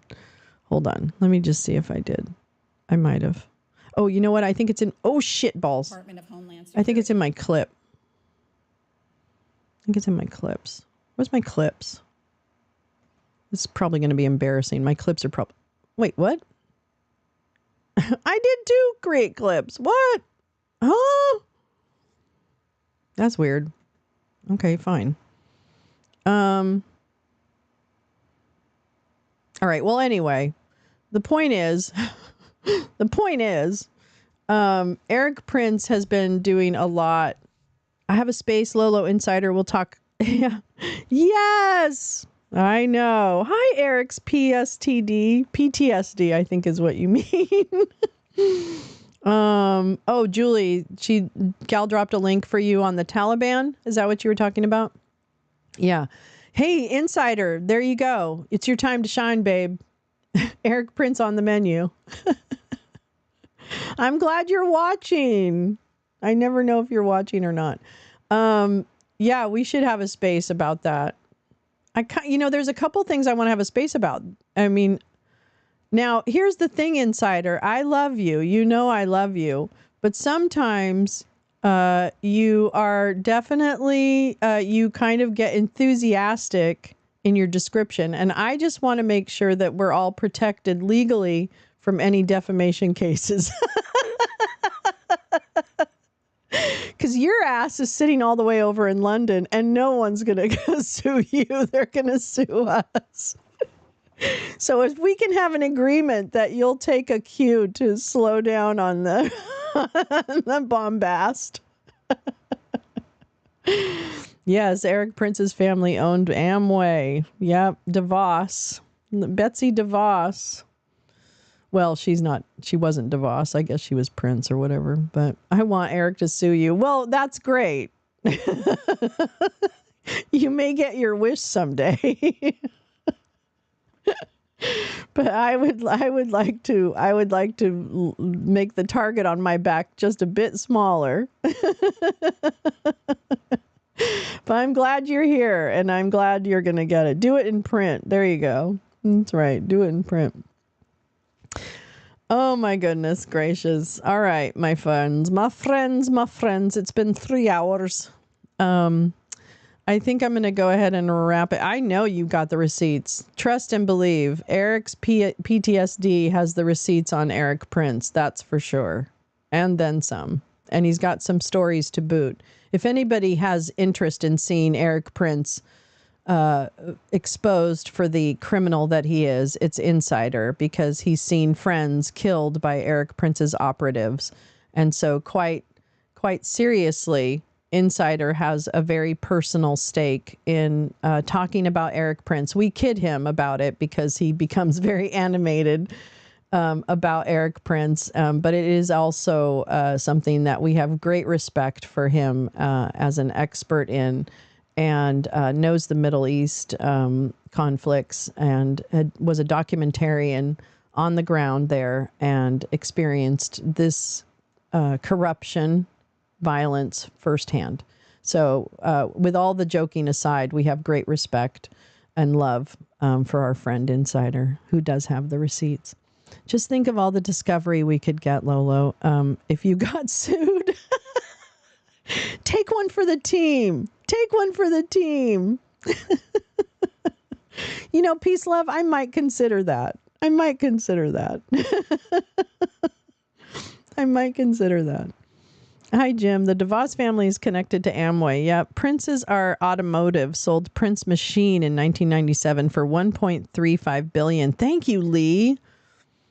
Thank you. That's right. It was Betsy DeVos's husband, wasn't it? That's right. And also, Eric was involved and is an alum of, I believe, Hillsdale College. which is what the chuds use to get their constitutional law classes. So another institute of mass destruction are educational institutions used loosely, such as PragerU, and Dennis Prager's an asshole, and Hillsdale. Those are both horrible claiming to be educational institutions, which are actually the actual indoctrination. What they claim other normal schools are, they actually are indoctrination schools. But you know what the good news is? Chuds don't want to read. So they actually can't make it through all of the modules of the constitutional law class that Hillsdale tries to send them. Oh, and Trump University. That's right. We had that. It's an octopus of a company and family connections. Hillsdale is another story. Right. Yeah. I don't know if I thought he co-founded Hillsdale, but I could be wrong about that. That is not good news. Yeah. I know. Remember the Constitution classes? I know, the convoy people. That's right, Jim. That's what I was talking about. The classes were on video. That's right, but they couldn't get through them. They couldn't even get through all the video modules of the constitutional law class that Hillsdale offered the chuds. There were associated workbooks. No, there absolutely were. I remember that. But most of the class with the lectures were video, and they were terrible, first of all. But they literally, they shit the bed about halfway through. Yes, they only tried the first few episodes. That's right.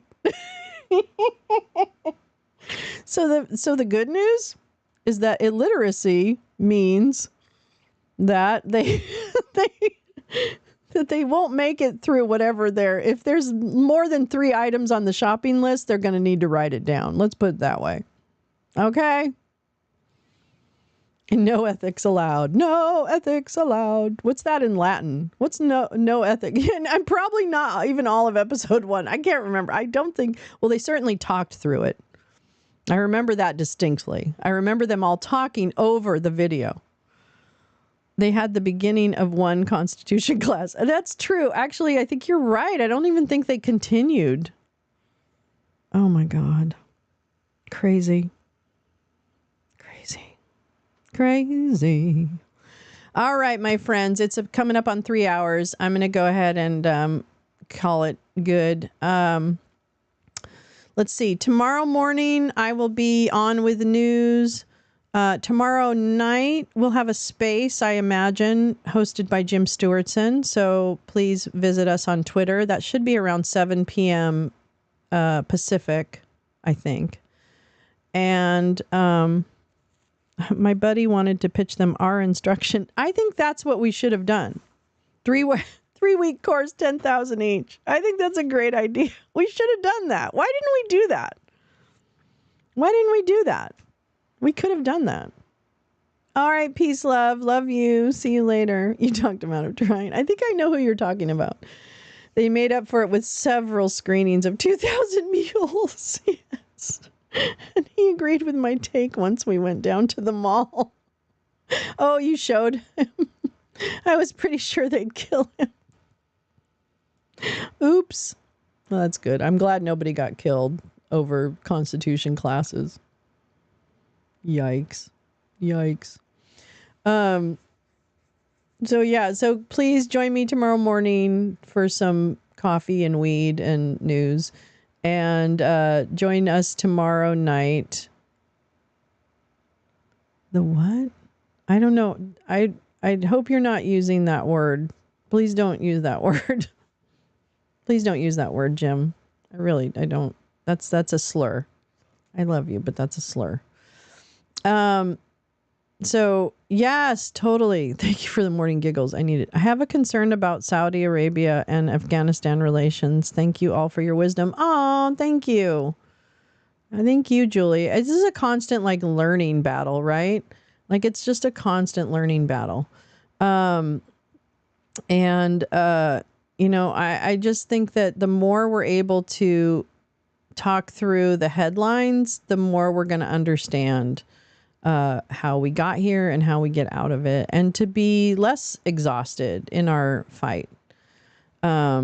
So yeah, I'm going to make a public service announcement here. And I know that all of us come from different backgrounds and we all have an interest in humans, or you wouldn't be here, I don't think.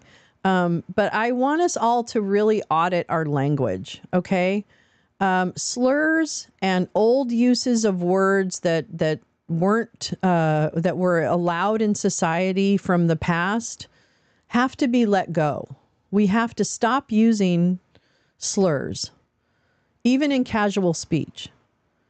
We have to be disciplined in that. I am guilty. I sometimes use words that I shouldn't, and I don't know why it happens.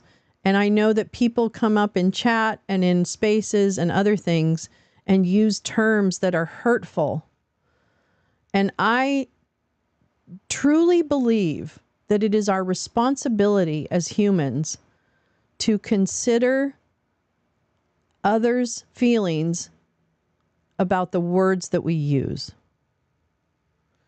So I really would like us to all be more thoughtful, because I don't want to publicly correct someone, but I need to publicly correct people when it's on a space that I'm hosting. And I am trying to do that in the most graceful way possible.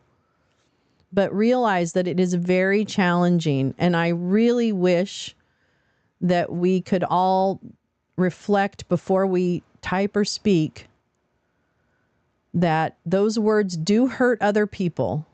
And it is important for us to do our job and not use them. So I'm okay with that. And I ask that if you're going to be part of a community where I'm hosting, that you also are okay with that. And if we make mistakes, it's okay. This isn't a zero-sum game. This is learning and growing as people. So I don't want to point anyone out. I don't want to make a big deal, because I care about people's feelings. But I'm going to ask that if you are going to be part of my community or a community that I'm hosting, that you will be thoughtful about your language, and that we will all be thoughtful about it. Yeah, there you go. So anyway, I just needed to say that because it's important for me to live in my, to walk my talk. And I really do believe this. Like I cringe every time I hear someone that I love or who is a friend of mine say something untoward or inappropriate. Oh, no, totally. I understand that. No, Jim, see, that's the point, is that I understand that you weren't judging that person. It's the term you used that is a term that is diminishing to people.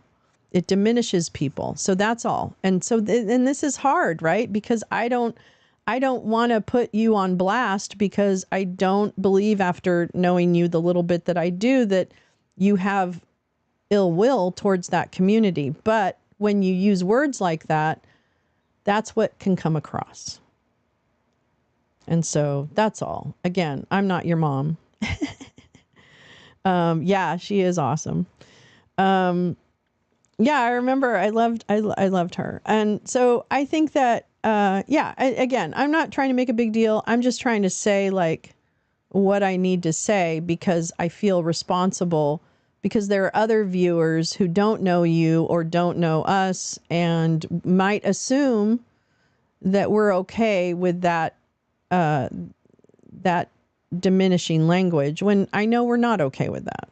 So anyway, sorry to be like, we're mommy, but I really feel it's important that I say that, because it's come up a few times, and it does happen. It does happen, and it's going to happen again. And I'm going to do my best to create a space where people can, where people can feel like they're wanted and comfortable. So I didn't even utter a curse word till you read. Really? Oh my gosh. I swore. My mother never swore, but I swore. But I was raised in a household that was, we were taught about slurs at a pretty young age, and we really wanted, we were really raised with the fact that there are slurs and we shouldn't use them. So I was I was lucky, I think, to be in a house where my parents, even though they were born in Depression era, in white America or whatever, they had evolved out of racist or diminishing language. So anyway, that's all. I felt like I needed to say that because really everyone is welcome. Yeah. Yeah. You wouldn't swear, so they were going to throw you out of the ironworkers. There you go. But now you're all over it. Now you can swear just like the rest of them. Anyway, so yeah, I'm not the harbinger. I don't own, I'm not being self-righteous. Like, I make mistakes. I definitely make mistakes. Okay. So I am not without sin. And that's it. Just correct ourselves and move on and know that we live to fight again. Right. But a more perfect union means that we really think about what impact we have on other people. That's all. I learned the word shit in Sunday school. Yeah.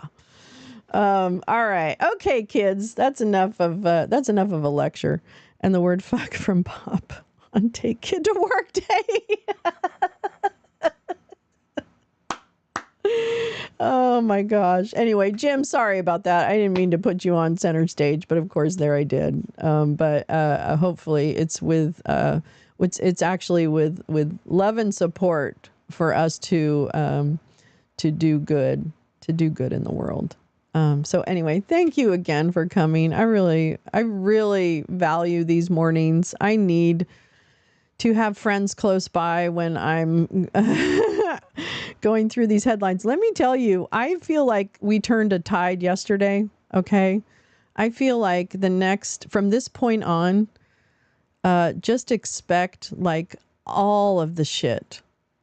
Every day I expect to be disinformed at least 5 times. At least 5 major disinformation blurbs will assault us on a daily basis from now until November and then beyond in different ways. So let's clench your butt cheeks. Just hold on to those butt cheeks. It made an impression. Somebody on the other end of the phone had not done what was needed. What? I didn't know what that meant. Oh, I see. Yeah. Yes, honey. You can still call Eric a shithead. You can call him the fucking Prince of Darkness. I will allow it. Because that's objectively true. So, I mean, that's factual. All right, my loves. Have a wonderful, what the fuck day is it? Tuesday? Is it just Tuesday? Oh my God. Have a great Tuesday. I will see you tomorrow morning. I might do some gaming tonight. I don't really know. But I got 2 tattoos on my butt cheek. But only when you bend over, right, Jim? All right, what a great way to wrap it out with an anus joke. I love it. All right, Lee, love you. Okay, bye. Have a great day. Oh, and don't forget. Make sure you smoke a sufficient number of joints per day. Make sure you smoke a sufficient number of joints per day. Make sure you smoke a sufficient number of joints per day. Make sure you smoke a sufficient number of joints per day.